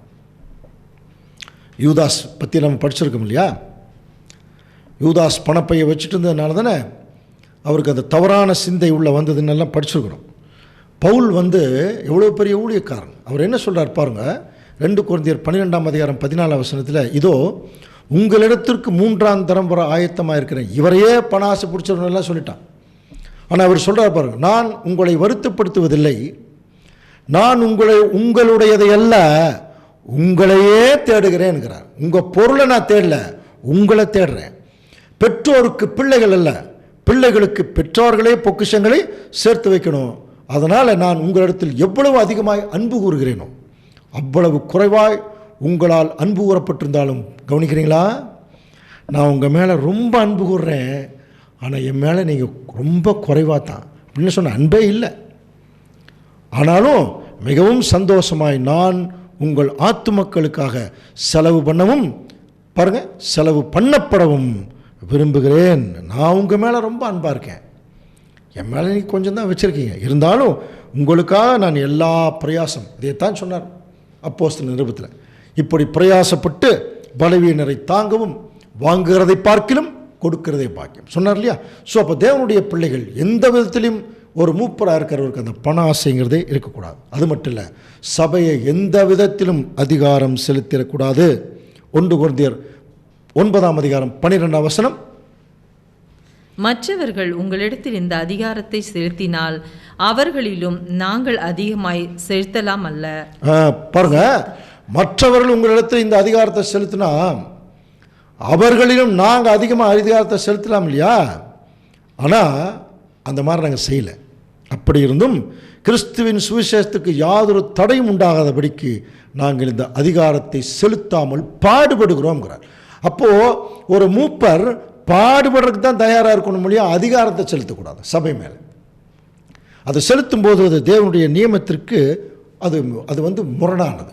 ஸோ இதுவரைக்கும் நம்ம பார்த்தது ஒரு மூப்பர்களுடைய தகுதிகள். கவனிங்க, அடுத்தது பார்த்தீங்கன்னா உதவிக்காரர்கள், டீக்கன்ஸ் சொல்கிறோம் இல்லையா? முதல்ல எல்டர்ஸ் பார்த்தோம், அடுத்தது டீக்கன்ஸ். இந்த உதவிக்காரர்களை பற்றி சொல்லும் பொழுது சபையில் ஒரு ஊழியத்தை செய்கிறதுக்கு சபையில் முதன்மையான ஒரு மூப்பர், அதுக்கப்புறம் அவர்களுக்கு உதவிக்காரர்கள் ஒரு 4-5 பேர் இருக்கலாம். இந்த உதவிக்காரர்களுக்கு ஒரு குவாலிட்டி இருக்குது. சும்மா எல்லாருமே உதவிக்காரர்களாக வர முடியாது. பாருங்கள், 1 தீமோத்தேயு 3:8 வாசிக்கலாம். அந்தபடியே உதவிக்காரரும் இருநாக்குள்ளவர்களாயும். பார்த்தீங்களா, எப்படி இருக்கக்கூடாதா? உதவிக்காரர்கள் இருநாக்குள்ளவர்களாக இருக்கக்கூடாது. அப்படி இருப்பாங்களா? எப்படி தெரியுமா?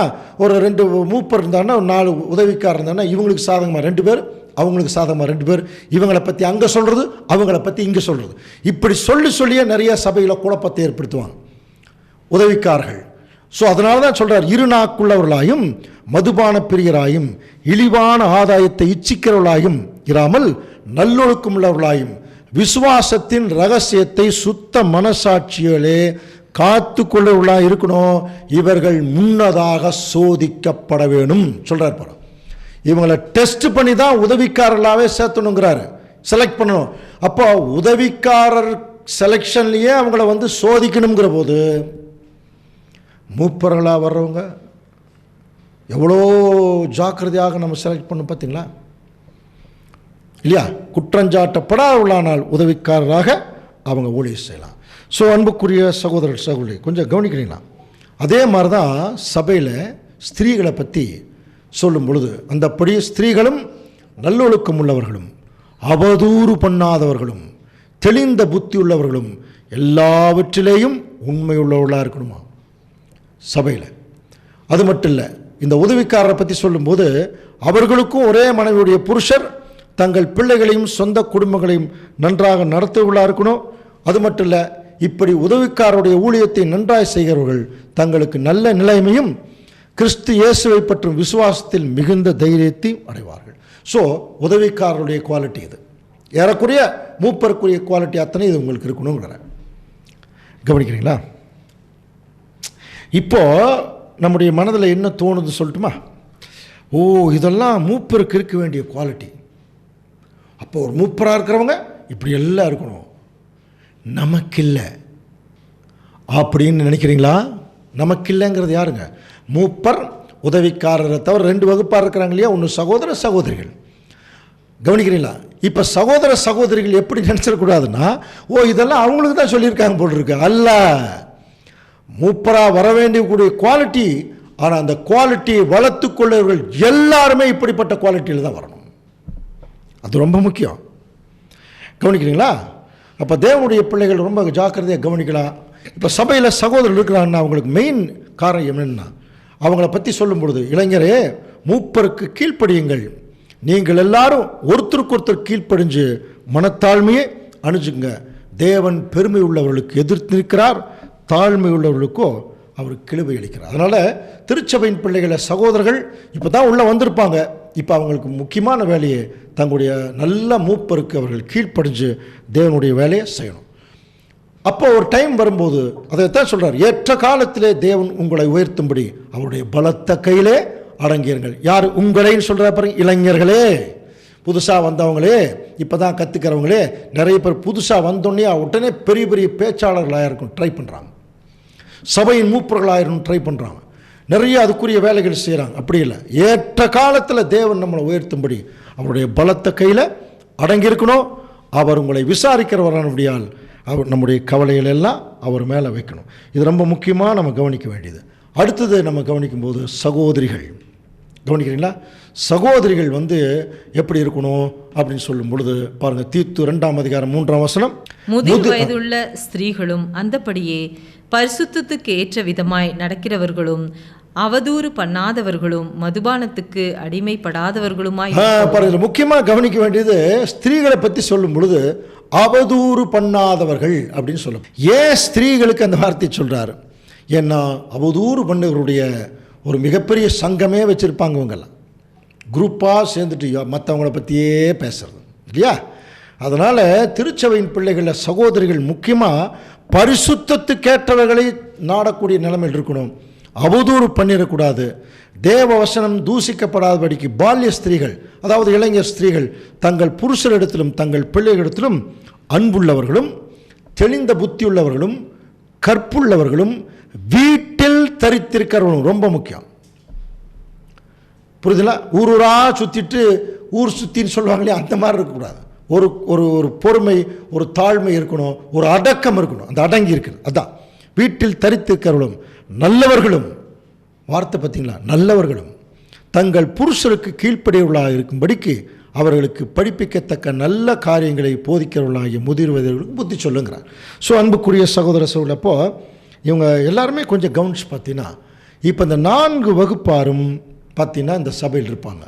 அதில் சபையை வழிநடத்தக்கூடிய நிலைமையில் இருப்பார் யாருன்னா ஒரு அந்த மூப்பர் கண்டிஷன் இருக்கணும். அப்படின்னா இப்போது இந்த சபையினுடைய ஒழுங்குமுறையில் இப்போ ஊழியங்கள் நடக்குது, ஊழியங்கள் போயிட்டுருக்குது, நிறைய காரியங்கள் செய்யும்போது திடீரென்று பார்த்தீங்கன்னா ஒரு சில சகோதரிகள் யாரோ ஒருத்தர் ஏதாவது ஒரு குற்றத்தில் அகப்பட்டுடலாம், குற்றமே செஞ்சிடலாம், அல்லது குற்றம் செஞ்ச மாதிரி குற்றஞ்சாட்டப்படலாம். எது எப்படி இருந்தாலும் அவர்கள் அதுக்கு ஒரு நடைமுறை, பலமுறை சப்ஜெக்ட் பார்த்துருக்கோம் இல்லையா? அந்த நடைமுறை என்னென்னா, மத்தேயு 18ஆம் அதிகாரம் 15ஆம் வசனத்தில், உன் சகோதரன் உனக்கு விரோதமாய் குற்றம் செய்தால் அவனிடத்தில் போய் நீயும் அவனும் தனித்திருக்கையில், ரொம்ப ரொம்ப முக்கியம், அவன் குற்றத்தை அவனுக்கு உணர்த்து. அப்போது ஒருத்தனுடைய குற்றத்தை ஒருத்தனுக்கு உணர்த்தணும்னா அந்த உணர்த்த போகிறாங்க இல்லையா, அவங்ககிட்ட பொறுமை, அன்பு, நீடிய சார்ந்து இருந்தால் தான் உணர முடியும். சத்தம் போட்டு போனோம்னா அவன் திருப்பி தான் தச்சம் போடுவான் இல்லையா? ஸோ ஆனால் இதுக்கு ஆப்போசிட் தான் நிறைய நடக்குது. அவன் குற்றத்தை உணர்த்து, அவன் உனக்கு செவி கொடுத்தால் உன் சகோதரனை ஆதாயப்படுத்தி கொண்டான். 2வது ஸ்டெப்பு, அவன் செவி கொடுக்காமல் போனால் 2-3 சாட்சிகளுடைய வாக்கினாலே சங்கதிகள் எல்லாம் நிலைவர பண்ணும்படி 2 ஒருவரை உடனே என்ன பண்ணு, நீ கூட்டிகிட்டு போ. அந்த 2 ஒருவர் நியூட்ரலாக இருக்கணும், சபையில் பொதுவானவர்களாக இருக்கணும். அவங்களும் போய் நீடிய சாந்தத்தோடு சொல்லணும். அவங்க சொல்லியும் செவி கொடாமல் போனால் அப்புறம் நீ அதை சபைக்கு தெரியப்படுத்து. சபைக்கும் செவி கொடாமல் போனாதிருப்பானால் அவன் உனக்கு அஞ்ஞானை போலவும் ஆயக்காரனை போலவும் நான் சொல்கிறேன். சொல்லிட்டு அடுத்த வசனமே, பூலோகத்திலே நீங்கள் எவைகளை கட்டுவீர்களோ அவைகள் பரலோகத்திலும் கட்டப்பட்டிருக்கும், பூலோகத்திலே நீங்கள் எவைகளை கட்டவிழ்ப்பீர்களோ அவைகள் பரலோகத்திலும். அதாவது இங்கே நீங்கள் எப்படி ஆக்ஷன் எடுக்கிறீங்களோ அதே மாதிரி தான் உங்களுக்கு பரலோகத்தில் ஆக்ஷன் எடுக்கப்படும் சொல்கிறார். அன்புக்குரிய சகோதர சொல்லு, அப்போது ஒருத்தர் குற்றத்திலே அகப்பட்டார்னு வச்சுங்களேன், இந்த 3 ஸ்டெப்பு எதுக்கு தெரியுங்களா? அவரை வந்து கண்டம் பண்ணி தண்டனை கொடுத்து சபையிலிருந்து விலக்கி வைக்கிறதல்ல. இதெல்லாம் 6th வால்யூமில் இருக்கு பாருங்க. இதனுடைய நோக்கமே அவங்கள மன்னிக்கணும், சீர்திருத்தணும். இதுதான் நோக்கம். ஒரு சகோதரர் குற்றத்தில் ஏற்பட்டா தனிப்பட்ட முறையில் தனியாக போய், ஏன்னா ஒருவேளை குற்றம் செய்யாமல் கூட இருக்கலாம், குற்றம் சாட்டப்பட்டிருக்கலாம். அப்போ திடீர்னு போய் நம்ம எல்லாத்துக்கிட்டையும் சொல்லிட முடியாது. அப்போ பாருங்கள், அந்த நோக்கமே மன்னிக்கணும், சீர்திருத்தணும். அந்த விசாரணை முழுவதுமே எப்படி இருக்குன்னா அன்பினுடைய அடிப்படையில் தான் நடக்கணுமா. ஒருத்தர் போய் சொல்கிறதா இருந்தாலும் சரி, 2-3 பேர் சொல்கிறதா இருந்தாலும் சரி, அது சபைக்கு கொண்டு வரதா இருந்தாலும் சரி, சபையினுடைய மூப்பர் வசத்தில் அது ஒப்படைக்கப்படுவதாக இருந்தாலும் எல்லாமே அன்பினுடைய பாவம், அன்பினுடைய காரியத்தில் மூடப்பட்டிருக்கணும். இதில் என்ன ஆச்சரியம்னா, இந்த மாதிரி விசாரிப்புகள் எல்லாம் முடிஞ்சு அவர் வந்து ஒருவேளை தேவனுக்கு சித்தமாக இருந்து அதை உணர்ந்துட்டு வந்துட்டார்னா மறுபடியும் அவர் வந்து தேவன் அவரை ஏற்றுக்கொள்கிறார். ஒருவேளை வரல அப்படின்னா நீ அவன் ஆயக்காரனை போல அப்படின்னா நீங்கள் விட்டுருங்க, கண்டுக்காமல் விட்டுருங்கன்ட்டார். கவனிக்கிறீங்களா? விட்டுருங்கன்ட்டார். ஆனால் இந்த விசாரணை முடிகிற வரைக்கும் என்ன பண்ணக்கூடாது தெரியுமா? அவர் செய்த பாவத்தை அல்லது செய்ததாக சொல்லப்படுகிற விஷயத்தை யாருக்குமே சொல்லக்கூடாதான். இதைத்தான் அன்பு சகல பாவங்களையும் மூடும்னார். நீங்கள் உண்மையாலுமே அந்த சகோதரர் மேலே சகோதரி மேலே அன்பு செலுத்தியிருந்தா நீ என்ன பண்ணணும்? அந்த பாவத்தை மூடணும். அதை மூடிட்டு தான் இந்த விசாரணையெல்லாம் நடத்தணும். ஆனால் இங்கே எப்படி நடக்கும் தெரியுமா? எடுத்தோடனே செல்ஃபோன் எடுத்து ஊர் ஃபுல்லாக சொல்லிடுறது. பாவம் ஒருவேளை அவர் செய்யாமல் இருந்தால் அவரை நசுக்கி கொலை பண்ணிடுவாங்க. எத்தனை பேர் கொலை பண்ணியிருக்காங்க தெரியுமா? இன்றைக்கி பரிதாபங்க. ஒரு சில சகோதரர்கள் அப்படியே பரிதாபப்பட்டு ரொம்ப மனம் வெந்து போய் சத்தியத்தை விட்டு போனவர்களும் உண்டு. சபையில் இன்னைக்கு வரைக்கும் கண்ணீர் சிந்து கொண்டுகிறவர்களும் உண்டு. சில பேர் தைரியமாக நிற்பாங்க. நம்ம செய்கிற காரியங்கள் தேவனுக்கு தெரியும், தேவன் பார்த்துக்குவார். ஒரு சிலர் மட்டும்தான் அப்படி நிற்க முடியும். பாவங்க ஒரு சிலர் சத்தியத்தில் அதிகமாக வளர்ந்துருக்க மாட்டாங்க, பலவீனமாக இருப்பாங்க. அவங்கள போய் போட்டு ரொம்ப கஷ்டப்படுத்தி, அதனால தான் சொன்னார் இந்த விசாரணைகள் எல்லாம் முடிகிறது அன்பில் நடந்துட்டுருக்கணும். கடைசி வரைக்கும் அந்த பாவத்தை மூடிடணும். அதுக்கப்புறம் அது வெளியே சொல்லணுமா?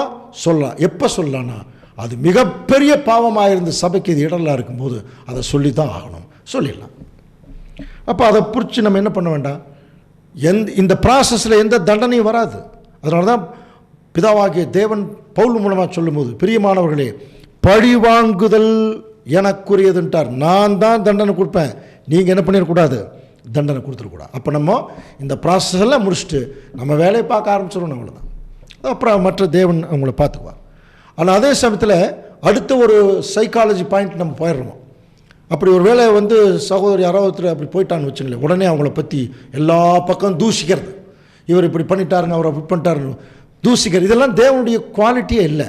பாருங்க, வாசிக்கலாம். தீத்து 3ஆம் அதிகாரம் 2ஆம். ஒருவனையும் தூஷியாமலும் சண்டை பண்ணாமலும் பொறுமை உள்ளவர்களாய் எல்லா மனுஷருக்கும் சாந்த குணத்தை காண்பிக்கும் அவர்களுக்கு நினைப்போட்டு.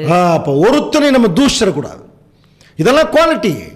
இதெல்லாம் இல்லாமல் நம்ம வெறும் சத்தியத்தை மட்டும் சொல்லிட்டு நம்ம வந்து போகிறதுல என்ன அர்த்தம் இருக்குது இல்லையா? அப்போ ஒருவனையும் தூஷிடக்கூடாது. அப்போ தேவனுடைய பிள்ளைகள் இதையெல்லாம் நம்ம மைண்டில் வைக்கணும்.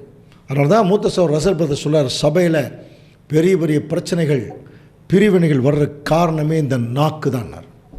இந்த நாக்குனால தான் சபை எல்லாருமே பிரிதான். அதனால தான் கவுன்சிலிங் கொடுக்கும்போது, ஆகையால் நமக்கு கிடைக்கிற சமயத்திற்கு தக்கதாக யாவருக்கும் விசேஷமாக விசுவாச குடும்பத்தாருக்கு நீங்கள் நன்மை செய்யுங்க. அதே சமயத்தில் அன்புக்குரிய சகோதர சொல்ல இதே வால்யூமில் 374 பக்கத்தில் தான் இந்த காரியங்கள் சொல்லப்பட்டிருக்கு. யாராவது ஒரு தவறில் மாட்டினா, குற்றஞ்சாட்டப்பட்டால் நீங்கள் என்ன பண்ணுங்க, அவங்களுடைய பாவத்தை முதல்ல மூடுங்கிற. கவனிக்கிறீங்களா? எந்த வசனத்தை கோட் பண்ணுறாருன்னா, சகோதரரே, உங்களில் ஒருவன் சத்தியத்தை விட்டு விலகி மோசம் போகும்போது மற்றொருவன் அவனை திருப்பினால் தப்பிப்போன மார்க்கத்திலிருந்து பாவியை திருப்புகிறவன் ஒரு ஆத்மாவை மரணத்திலிருந்து ரட்சித்து திரளான பாவங்களை மூடுவான். அப்போ இந்த மாதிரி சில விஷயங்களை ஒரு முடிவு எடுக்கணும்னா திருச்சபையின் பிள்ளைகள் யார்கிட்ட தெரியுங்களா போகணும்? அனுபவமுள்ள ஒரு மூப்பர்கிட்ட தான் போகணும். சில பேர் அப்போ தான் எலெக்ஷனில் வந்து அனுபவம் இல்லாமல் வந்திருப்பாங்க. அவங்கக்கிட்ட போனால் அனுபவம் இல்லாத சில ஐடியா தான் சொல்லுவாங்க. அப்போ இந்த மாதிரி ஒரு கிரிட்டிக்கலான விஷயங்கள் எல்லாம் ஒரு முடிவு எடுக்கணும்னா அனுபவமுள்ள ஒரு மூப்பர்கிட்ட தான் போகணும். இப்போ நம்ம அடுத்த கேள்வி கேட்கலாம். சரிங்க, இப்படி மூப்பர் குவாலிட்டி இதுன்னு பார்த்துட்டோம். பேசிக் குவாலிட்டிஸ், தகுதிகள் எல்லாமே பார்த்துட்டோம். மூப்பரே தப்பு பண்ணிட்டா என்ன பண்ணுறது? அதைத்தான் சொல்கிறார், மூப்பனானவருக்கு விரோதமான பிராதை. ஒருவன் பிராதை அப்போ கொண்டு வந்துட்டான், என்ன பண்ணுறது? அதுக்கு விளக்கம் கொடுக்குறார். 1 தீமோத்தேயு 5:19 மூப்பனானுக்கு விரோதமாக ஒருவன் செய்யும் பிராதை 2-3 சாட்சிகள் இல்லாமல் நீ ஏற்றுக்கொள்ள பாருங்க, மூப்பனானவருக்கு விரோதமாக ஏதாவது குற்றம் சொல்லிட்டா உடனே நீங்கள் என்ன பண்ணிடாதீங்க, நம்பிடாதீங்க. கட்டாயமாக 2 அல்லது 3 சாட்சி வேணும். ஏன் தெரியுமா? நம்முடைய மூத்த சகோதரர் எழுதும்போது ரொம்ப கிளியராக சொல்லிட்டார். இன்றைக்கு சபையினுடைய மூப்பர்கள் என்பவர்கள் யாருன்னா, சாத்தானுடைய முதல் டார்கெட்டே மூப்பர்கள் தான். ஒரு மூப்பர்களை மனமடிய செஞ்சுட்டா, அவங்க பேரை கெடுத்துட்டா, அவங்கள வந்து கம்ப்ளீட்டாக கண்டம் பண்ணிட்டா, அந்த சபையை கொலாப்ஸ் ஆகிடும். புரியுதுங்களா? அப்போது சாத்தான் இந்த மூப்பர்கள் மேலே தான் அதிகமான கவனம் செலுத்திட்டு இருப்பான். அதனால் அவங்கள கீழே தள்ளுறதுக்கு அவன் நிறைய வேலை செய்வான். அதனால தான் என்ன சொல்கிறார், உடனடியாக எந்த முடிவு வந்துடக்கூடாது. ஏதாவது ஒரு குற்றம் சாட்டப்பட்டால் இன்னும் 2-3 சாட்சிகள் இருக்கான்னு பார்க்காம நீங்கள் என்ன பண்ணிடக்கூடாது. தேவனுடைய பிள்ளைகள் அந்த மூப்பனாருக்கு விரோதமான பிராதை உடனடியாக நம்ம எடுத்துடக்கூடாது. காரணம் என்னென்னா, நம்மெல்லாம் தேவனுடைய திருச்சபையின் பிள்ளைகள். தேவன் நமக்கு நிறைய தாளந்துகள் கொடுத்துருக்காங்க. இதையெல்லாம் அந்த தாளந்துகளை நம்ம பயன்படுத்துகிறவர்களாக இருக்கணும். தேவனுடைய பிள்ளைகள் அப்போது ஒரு சபையில் தேவனுடைய பிள்ளைகளுக்கு முக்கியமான வேலையே அந்த சபையில் ஒரு விசுவாசத்தை அதிகப்படுத்திட்டாலே இந்த பிரச்சனையெல்லாம் சால்வ் ஆகிடும். விசுவாசம் ரொம்ப ரொம்ப முக்கியம் இல்லையா?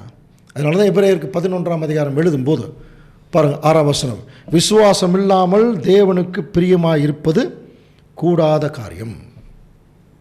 ஏனென்றால் தேவனிடத்தில் விசுவாசமாக இருக்கிறவன், தேவனிடத்தில் சேருகிறவன், தேவன் ஒருவர் உண்டென்றும் அவர் தம்மை தேடுகிறவர்களுக்கு பலனளிக்கிறார் என்றும் விசுவாசிக்கணுமா. அப்போது இதை வந்து செயல்படுத்தணும்னா யாக்கோபு ஒரு அருமையான ஒரு உதாரணம் கொடுக்குறார். என்ன உதாரணம்னா பாருங்கள், யாக்கோபு 1:22 வாசிக்கலாம். அல்லாமலும் நீங்கள் உங்களை வஞ்சியாதபடிக்கு திருவசனத்தை கேட்கிறவர்களாய் மாத்திரமல்ல, அதன்படி செய்கிறவர்களாயும் இருங்கள். எப்படி ஆரம்பிக்கிறார் பாருங்க, நீங்கள் உங்களை வஞ்சியாதபடிக்கு திருவசனத்தை கேட்கறது மாத்திரமல்ல. அப்போ கேட்டதோடு நிறுத்திட்டோம்னா நம்மளை ஏமாத்திக்கிறோம்னு அர்த்தம்.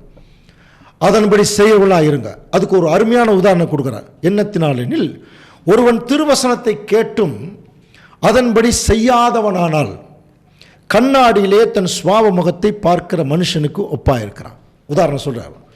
அவன் தானே பார்த்து அவ்விடம் விட்டு போன உடனே தன் சாயல் இன்னதென்று மறந்து விடுகிறான்.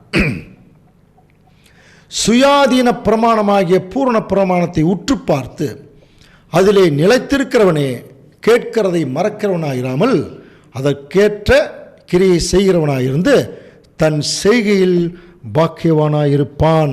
கொஞ்சம் கவனி. ஒருத்தர்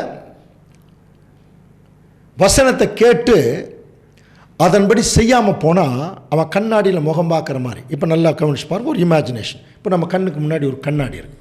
இப்போ நான் பார்க்குறேன், என்னுடைய முகம் தெரியுது. கவனிங்க, இதை கடந்து நான் அந்த பக்கம் போயிடுறேன். அந்த பக்கம் போகும்போது என்னுடைய சாயல் அங்கே தெரியாது. அப்போ யாரை தான் பார்க்குறோம்? மற்றவங்கள தான் பார்ப்போம் இல்லையா? அப்போ மற்றவங்கள பார்க்கும்போதெல்லாம் இப்போ மற்றவங்களுடைய குறைபாடு தான் அதிகமாக நமக்கு தெரிஞ்சிட்ருக்கோம். நம்மை பார்க்கும்போது தான் நம்முடைய எப்பப்போ ஒரு சாப்பிட்டு ஒரு வாய் துடைக்காமல் வந்து ஒரு கண்ணாடி பார்த்தோம்னா அந்த அழுக்கு தெரியுமா இல்லையா? அப்போ அந்த மாதிரி இப்போ நீங்கள் என்ன பண்ணுங்கன்னா, நீங்கள் மற்றவங்களை பார்க்காதீங்க. சுயாதீன பிரமாணமாகிய பூரண பிரமாணம் அவர் எதை சொல்கிறாருன்னா, நீங்கள் உங்களை சுய பரிசோதனை செஞ்சு பாருங்கள். செஞ்சீங்கன்னா நீங்கள் வசனத்தை கேட்குறவங்களா இருக்கிறீங்களா, அதில் நடக்கிறவங்களா இருக்கிறீங்கன்னா உங்களுக்கே தெரிஞ்சிடும். தெரியும் போது நீங்கள் என்ன பண்ணுங்கள், வசனத்தை கேட்குறதோட மட்டும் இல்லை, உங்களுடைய குறைகள் உங்களுக்கு தெரிஞ்சிடும். அந்த குறைகளை நிறைவேற்றி செய்கிற ஒரு பாக்கியவானாக இருப்பீங்க. ஸோ காரணம் என்னென்னா, இது எப்படி பாதிக்கப்படுதுன்னு சொல்லி கவனிக்கும் போது அதுக்கு அடுத்த வசனமே சொல்கிறார். உங்களில் ஒருவன் தன் நாவை அடக்காமல் தன் இருதயத்தை வஞ்சித்து தன்னை தேவபக்தி உள்ளவன் என்று எண்ணினால் அவனுடைய தேவபக்தி எல்லாம் வீணாயிடுங்கிறார். திக்கற்ற பிள்ளைகளும் விதவைகளும் படுகிற உபத்திரவத்திலே அவர்களை விசாரிக்கிறதும் உலகத்தால் கரையப்படாதபடிக்கு தன்னை காத்து கொள்ளுகிறதா தேவனுக்கு முன்பாக பக்தி. அப்போது திருச்சபையின் பிள்ளைகள் இந்த பாட்டெல்லாம் கவனிச்சு பார்த்து நம்மை நாமே சோதிக்கிறவங்களா இருக்கணுமா. அப்போது ஒரு மூப்பரானவர்கள் சபையில் என்ன பண்ணணும், அடிக்கடி சபை மக்களை கூப்பிட்டு கலந்துரையாடணுங்கிற. கலந்துரையாடுறதுன்னா இன்னைக்கு என்ன ப்ரோக்ராம், நாளைக்கு எங்கே ப்ரோக்ராம் அப்படின்னு உலக பிரகாரமான கலந்துரையாடல் அல்ல. தேவனுடைய வசனங்கள் அவருடைய காரியங்களை குறித்து அடிக்கடி கலந்துரையாடி கொண்டு இருக்கிற நிலைமைக்குள் இருக்கணும். அப்போது அவர்கள் அந்த அந்த சத்தியத்திலிருந்து வெளியே போகாமல் ஒரே சிந்தையில் இருக்கிறதுக்கான ஏதுவாக இருக்கும்.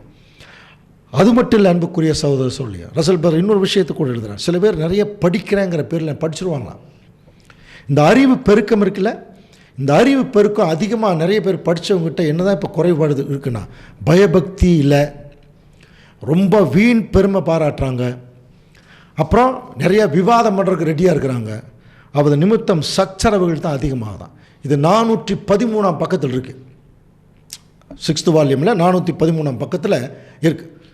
அறிவு யாருக்கு அதிகமாக பெருகுதோ அவங்களுக்குள்ளே என்ன கம்மியாகிடுதுன்னா ரொம்ப ரொம்ப பக்தி குறைவாகிடுது. அதனால தான் சபை கூடுதலெல்லாம் சத்தியம் பேசி முடிக்கும்போது கவனிங்க, இப்போ நம்ம கூட எல்லா சபைகள்லையும் ஒரு ஒரு ப்ரேயர் மீட்டிங் முடியுது, ஆராதனை முடிக்கும்போது ஒரு வசனத்தை சொல்கிறது வழக்கம். உங்களுக்கு நல்லா தெரியும்னு நினைக்கிறேன். என்ன வசனம்? எல்லா புத்திக்கும் மேலான தேவ சமாதானம் உங்களையும் உங்கள் இருதயத்தின் சிந்தனைகளையும் கிறிஸ்துவுக்குள்ளாக காத்துக்கொள்ளும் படிக்கிறோம் இல்லையா? அதை சொல்கிறது இது ஏதோ ஒரு மூத்த நிலைமையில் இருக்கிற ஒரு மூப்பர் ஆசீர்வாதம் கொடுக்குறது அடையாளம் அல்ல. இது தேவன் நமக்கு கொடுக்குற கவுன்சிலிங்கை அப்படியே எடுத்து கொடுக்குற மாதிரி. 416 பக்கத்தில் மூத்த சகோதரத்துக்கு இந்த வசனத்தை குறித்து எழுதியிருக்காங்க. ஸோ அப்போ சபை கூடுதல் முடியும் போது நம்ம இந்த பாட்டு பார்க்கணுமா? எல்லா புத்திக்கும் மேலான தேவ, இதை வச்சு தான் சபைகளில் ஒரு ஆராதனை முடியும் போது அந்த வார்த்தைகளை மூத்தவர்கள் சொல்கிறது வழக்கம். எல்லா புத்திக்கு மேலான தேவ சமாதானம். அப்போது எப்படி அந்த சமாதானம் இருக்கும்? தேவ வசனங்கள் நமக்குள்ளே வரும்போது பாரு. நீதிமொழிகள் 15ஆம் அதிகாரம் 23ஆம் வசனம். மனுஷனுக்கு தன் வாய்மொழியினால் மகிழ்ச்சி உண்டாகும், ஏற்ற காலத்தில் சொன்ன வார்த்தை எவ்வளவு நல்லது. பாரு, ஏற்ற காலத்தில் சொன்ன வார்த்தை சரியான நேரத்தில் ஒரு நல்ல கவுன்சிலிங் கொடுத்தா எப்படி இருக்கும்? அது வசனத்தின் மூலம் கொடுத்தா எப்படி இருக்கும்? ஸோ இப்படிப்பட்ட குவாலிட்டி உடையவர்கள் தான் ஒரு மூப்பராகவும் ஒரு உதவிக்காரர்களாகவும் வர்றதுக்கான வாய்ப்பு உண்டு. சரி, அப்படின்னா இந்த மூப்பர்களை சபையில் எப்படி தேர்ந்தெடுக்கிறது? ஏற்கனவே சொன்னேன், பேதுரு, பவுல் போன்றவர்களெல்லாம் தேவன் தேர்ந்தெடுத்தார். அப்போ இப்போ சமீப காலங்களில் சபைகளில் நிறைய பேர் சபை கூடுதல் நிறைய பேர் வரும் பொழுது அந்த சபையை பராமரிக்கிறதுக்கு ஒரு மூப்பர் செலெக்ஷன் நடத்த வேணும். இது ரசல் பிரதர் அவருடைய பாயிண்ட்லேருந்து அவர் கொடுக்குறார். யார் மூப்பரை செலக்ட் பண்ணுறதுக்கு தகுதியானவர்கள் அப்படின்னு சொல்லும்போது ரொம்ப சிம்பிளாக ஒரே வார்த்தையில் முடிச்சிட்டார். புது சிருஷ்டின்னு சொல்லிட்டார். அவ்வளோதான். சபையில் மூப்பரை செலக்ட் பண்ணுறதுக்கு தகுதியானவர்கள் யார்? புது சிருஷ்டி. புது சிருஷ்டிக்கிட்ட என்ன இருக்காது? பழையவைகள் எல்லாம் ஒளிந்து போயின, எல்லாம் புதிதாயின. அப்போ ஒவ்வொரு சகோதரனும் ஒரு மூப்பரை தேர்ந்தெடுக்க முன்பாக தங்கள் புது சிருஷ்டியா இல்லையாங்கிறத கன்ஃபார்ம் பண்ணணும். ரெண்டாவது, இந்த செலெக்ஷன் எப்படி இருக்கணும் அப்படிங்கிறத இன்றைக்கி பல்வேறு விதமான கருத்துக்கள் இருக்குது. அந்த கருத்தில் ஒரு கருத்தை நம்முடைய மூத்த சகோதரர் வசனத்திலிருந்து எடுக்கிறார். வாசிக்கலாம். அப்போஸ்தலர் 14:23. அல்லாமலும் அந்தந்த சபைகளில் அவர்களுக்கு மூப்பர்களை ஏற்படுத்தி வைத்து உபவாசித்து ஜெபம் பண்ணி அவர்கள் விசுவாசித்து பற்றி கொண்ட கர்த்தருக்கு அவர்களை ஒப்புவித்தார்கள். பாருங்க, அந்தந்த சபைகளில் அவர்களுக்கு மூப்பர்களை ஏற்படுத்தி. அப்போது இந்த ஏற்படுத்திங்கிற வார்த்தை இருக்கு இல்லையா, இதை எப்படி முதல்ல புரிஞ்சு கொள்றதுக்கு ஏதுவாக இருந்ததுன்னா, ஒரு மூத்த ஒரு சபையை வழி நடத்துகிறவர் வந்து என்ன பண்ணுறாரு, ஒருத்தர் நீங்கள் ஒரு மூப்பராக இருக்கலாமா, எல்லோரும் ஒத்துக்கிறீங்களா, அந்த மாதிரி. அதெல்லாம் சபையில் நடந்துட்டு இருந்த நடைமுறைகள் தான். ஆனால் இங்கே எதை வலியுறுத்துறாருன்னா, மூப்பர்களை ஏற்படுத்திங்கிற வார்த்தை இருக்கு இல்லையா, அந்த ஏற்படுத்திங்கிற வார்த்தையில் ஏற்படுத்துதல் அப்படிங்கிறதுக்கு அந்த க்ரீக் வேர்டு என்னென்னா கிரெட்டோனியோங்கிற வார்த்தை. அதில் ஸ்ட்ராங்ஸ் கன்கார்டன்ஸில் 5495 வார்த்தை அது. ஸோ அதை தான் இப்போ முக்கியமாக ஸ்ட்ரெஸ் பண்ணுறாரு. அதாவது உங்கள் கைகளை நீங்கள் உயர்த்தி நீங்கள் உங்களுடைய சம்மதத்தை நீங்கள் தெரிவிக்கலாம். இப்போ ஒரு சகோதரர் அவர் நிற்கிறார், இவரை மூப்பராக தேர்ந்தெடுக்கலாமா அப்படின்னு சொல்லும்போது அவர்களை நீங்கள் உங்களுடைய கைகளை உயர்த்தி தேர்ந்தெடுக்கலாம் அப்படின்னு சொல்கிறார். பட் அதுக்கு முன்னால் அவர்கள் அப்படி தேர்ந்தெடுப்பதற்கு முன்பாக இப்போ நம்ம ஏற்கனவே படித்தோம் இல்லையா, இந்த வசனங்கள் எல்லாம் அவங்க முன்னாடி வாசிக்கணுமா. ஒரு மூப்பருக்குரிய தகுதிகள் என்ன புரியுதுல்ல, ஒரு உதவிக்காரக்கூடிய தகுதிகள் இதை வாசிக்கணும். அப்போ அதுக்கு ஒரு நடைமுறை இருக்குது. இன்னைக்கு இந்த நடைமுறை சபையிலையும் உண்டு, எல்லா ஆர்கனைசேஷன் இருக்குது. ஒருத்தர் ஒரு பொறுப்புக்கு வரணும்னா ஒருத்தர் ப்ரப்போஸ் பண்ணணும், இன்னொருத்தர் செகண்ட் பண்ணணும். ப்ரப்போஸ் பண்ணுறது என்ன? முன்மொழிதல். செகண்ட் பண்ணுறதுன்னா வழிமொழிதல். ஒரு முன்மொழி இருக்குது, நான் வழிமொழிகிறேன். இந்த ப்ரப்போசல் அண்ட் செகண்ட் எப்படி வந்தது அப்படின்னு சொல்லி கவனிச்சின்னா, தேவனுடைய நியமம். என் பிதா ஒருவனை இழுத்து கொள்ளாவிட்டால் அவன் என்னிடத்தில் வரமாட்டான். படிக்கிறோம் இல்லையா? அப்போ பிதாவாகிய தேவன் முன்மொழிஞ்சவங்க தான் அங்கே வர முடியும். அப்போ அவர்களை இயேசு கிறிஸ்து வழிமொழிகிறார். இந்த பாயிண்ட்டை சபையில் எப்படி கொண்டு வரோம் அப்படின்னு சொல்லி கவனிக்கும்போது, ஒரு மூப்பராக செலக்ட் பண்ணக்கூடிய நிலைமையில் ஒருத்தர் நம்ம செலக்ட் பண்ணும்போது அவரை வந்து நான் முன்மொழிகிறேன் அப்படின்னு சொல்லி தங்களை அவர்கள் முன்னாடி வந்து முன்மொழியலாம். அதுக்கு இவரை வந்து ஒரு மூப்பராக வருவதற்கு நான் வழிமொழிகிறேன் அப்படின்னு.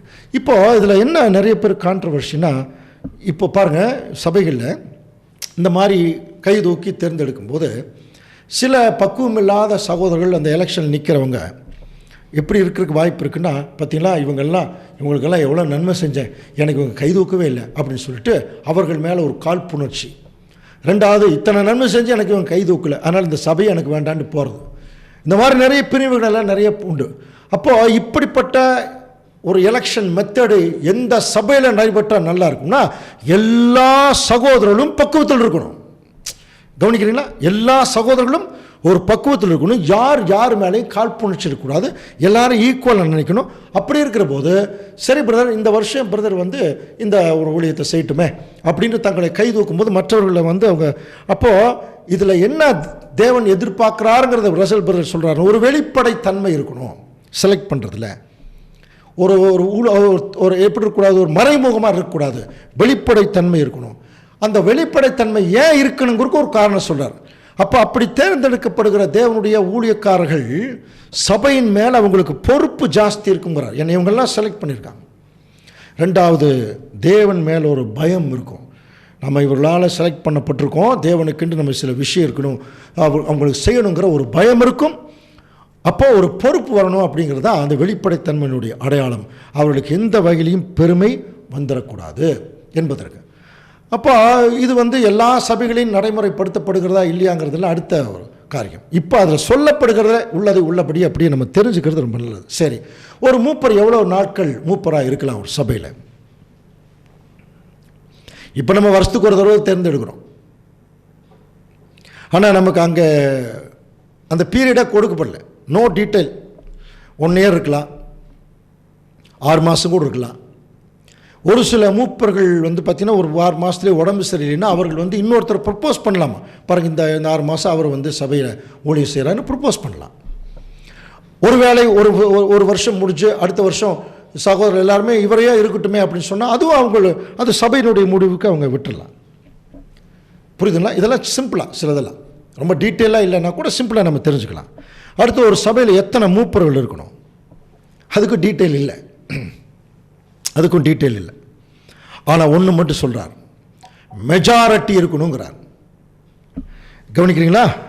மெஜாரிட்டி என்பது ஒரு 100 பேர் இருக்காங்க, அதில் 80 பேர் மெஜாரிட்டி, 20 பேர் மைனாரிட்டின்னு வச்சுங்களேன். அவர் சொல்லக்கூடிய மெஜாரிட்டி என்பது என்ன தெரியுமா? இந்த மைனாரிட்டியாக இருக்கக்கூடாது, எல்லாரும் ஒரு மனதோடு தேர்ந்தெடுக்கப்படணும். அதுதான் சபையினுடைய நடைமுறைங்கிறார். So that is called majority. அப்படின்னா அப்படிப்பட்ட ஒரு மனது வரணும்னா இப்போ இந்த வசனத்தை நம்ம வாசிக்கணும். பிலிப்பியர் 2ஆம் அதிகாரத்தில் பாருங்கள்.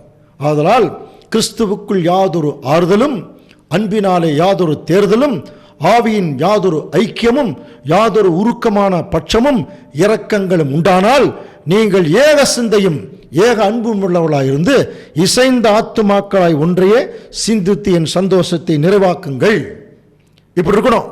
மிகுந்த மனத்தாழ்மையும் சாந்தமும் நீடிய பொறுமை உடையவர்களாய் அன்பினாலே ஒருவரையொருவர் தாங்கி சமாதான கட்டினால் ஆவியின் ஒருமையை காத்துக்கொள்வதற்கு நீங்கள் ஜாக்கிரதையாக இருங்க. ஸோ சபை முழுவதும் இந்த மைண்ட் இருந்துச்சுன்னா அங்கே ஒன்னஸ் வந்துடும். அங்கே மெஜாரிட்டிங்கிறது ஒரு மனது தான் அங்கே மெஜாரிட்டி. புரியுதுங்களா? ஒரு மனது தான் அங்கே மெஜாரிட்டி. ஸோ இதில் நிறைய காரியங்கள் வந்து ரசல் பிரதர் வந்து கொடுக்குறார். ஆனால் என்ன சொல்கிறாருன்னா, இந்த மாதிரி சில மூப்பர்களை தேர்ந்தெடுக்கக்கூடிய சூழ்நிலை வரும்போது நீங்கள் யார் முன்னாடியும் தடுக்கலை போட்டுறாதீங்க. ரோமர் 14:13 வாசிக்கலாம். இப்படி இருக்க நாம் இனிமேல் ஒருவரை ஒருவர் குற்றவாளிகள் என்று தீர்க்காதிருப்போமாக. ஒருவனும் தன் சகோதரனுக்கு முன்பாக தடுக்கல்லையும் இடரலையும் போடலாகாதென்று தீர்மானித்து, யார் முன்னாடி இப்போ நீங்கள் நாங்கள் சொல்கிறதான் செஞ்சாகணும், இப்போ எங்களுக்கு தான் ஓட்டு போட்டாகணும் அப்படிங்கிற மாதிரி என்ன பண்ண வேண்டாம், தடுக்கலையும் இடரலையும் நீங்கள் போட்டுறாதீங்க. ஆனால் ஒன்று மட்டும் கடைசியாக சொல்கிறார், elder should be chosen carefully. ரொம்ப ஜாக்கிரதையாக தேர்ந்தெடுக்க வேணும்.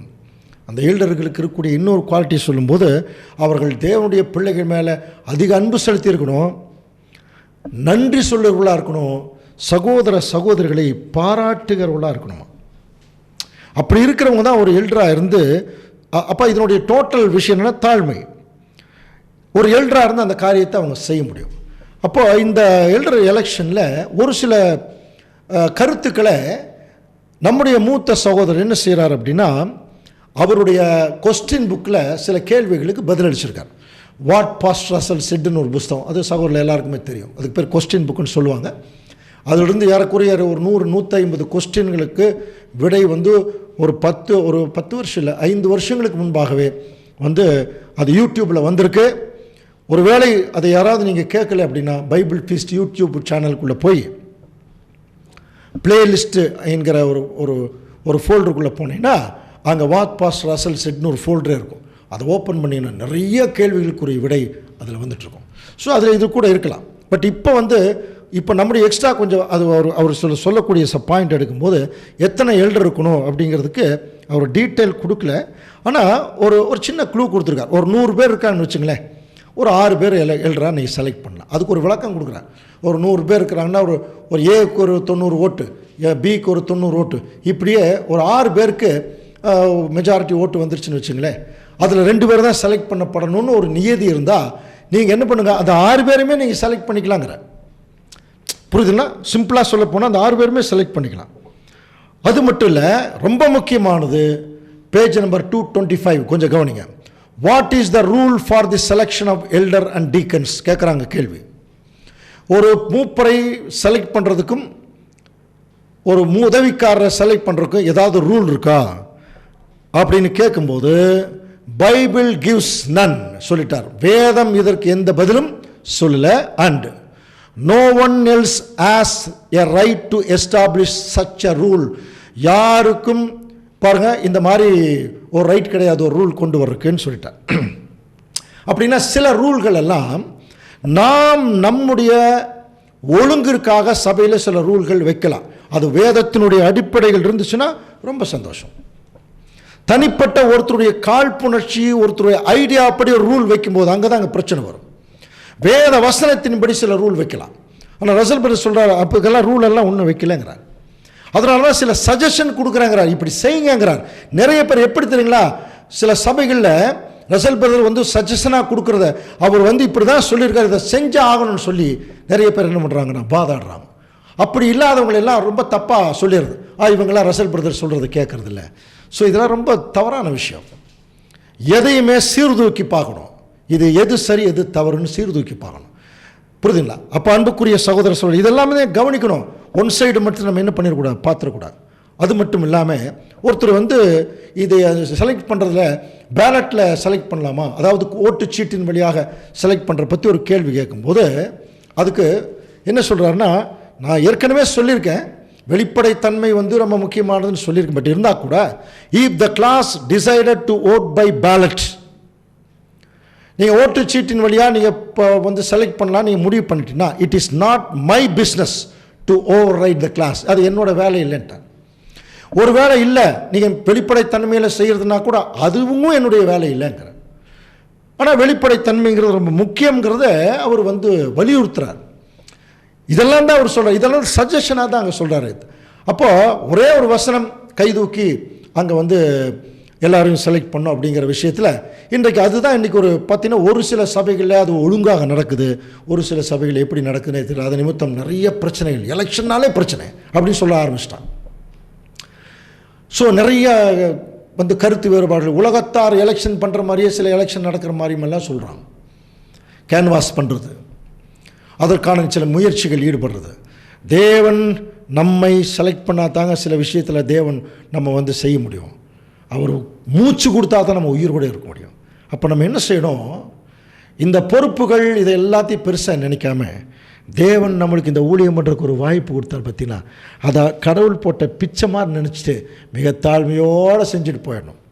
ஆனால் இங்கே பார்த்தீங்கன்னா நிறைய குழப்பங்கள் கூச்சல்கள்லாம் இதனால் நிறைய வர்றதுனால அதுக்குரிய ஒரு விளக்கத்தை இப்போ சொல்ல வேண்டியதான ஒரு சூழ்நிலையாச்சு. இதை சொல்லிட்டு தான் சொல்கிறார், I am not like to be எ பாருங்கள் ஜூரி மேன், நான் ஒரு நடுவர் மாதிரி உங்களுக்கு முன்னாடி நிற்கிறதுக்கு நான் விரும்பல, நான் நடுவரும் இல்லைன்ட்டேன். இப்போ தேவனுடைய பிள்ளைகள் என்ன செய்யணும், எப்பொழுதுமே தேவ வசனத்தை கவனிக்கும்போது ஒரு உண்மைத்தன்மை அவர்களுக்குள் இருக்கணும், ஜெனுவினிட்டி. இதைத்தான் பாருங்கள் லூக்கா 16ஆம் அதிகாரம் 10ஆம் வசனம் வாசிக்கலாம். கொஞ்சத்திலே உண்மையுள்ளவன் அநேகத்தில் உண்மையுள்ளவனாயிருக்கிறான், கொஞ்சத்திலே அநீதி உள்ளவன் அநேகத்திலும் அநீதி உள்ளவனாக. நம்ம கொஞ்சத்தில் உண்மை உள்ளவர்களாக இருந்தாலுமே அநேகத்திலே உண்மை உள்ளவனாக தேவன் கன்சிடர் பண்ணுறார். இது நம்ம சாதாரண ஒரு மனுஷங்கிட்ட போய் கேட்டால் ஒரு பானை சோற்றுக்கு ஒரு சோறு பதம்பா. அப்போ இங்கே எந்த அளவுக்கு தேவனுக்கு உண்மையாக நடக்கிறோமோ அதுதான் தேவன் நம்மக்கிட்ட இருக்கு. அவர் நம்ம பரலோகத்துக்கு போகக்கூடிய கணக்கு அவர் பார்த்துக்கிறார். அப்போ தேவனுடைய பிள்ளைகள் இதையெல்லாம் மனசில் வச்சு நாம் இந்த பூமியில் எப்படி இருக்க வேணும் என்று சொல்லி நம்ம கவனிக்கும்போது 1 தெசலோனிக்கேயர் 5ஆம் அதிகாரம் 21ஆம் வசனம், எல்லாவற்றையும் சோதித்து பார்த்து நலமானதை பிடித்துக் கொள்ள. பாருங்கள், எல்லாவற்றையும் சோதித்து பார்த்து நலமானதை பிடித்துக் கொள்ளுங்கள். எது சபைக்கு நன்மையோ அதை நம்ம செஞ்சுட்டு போயிடணும்.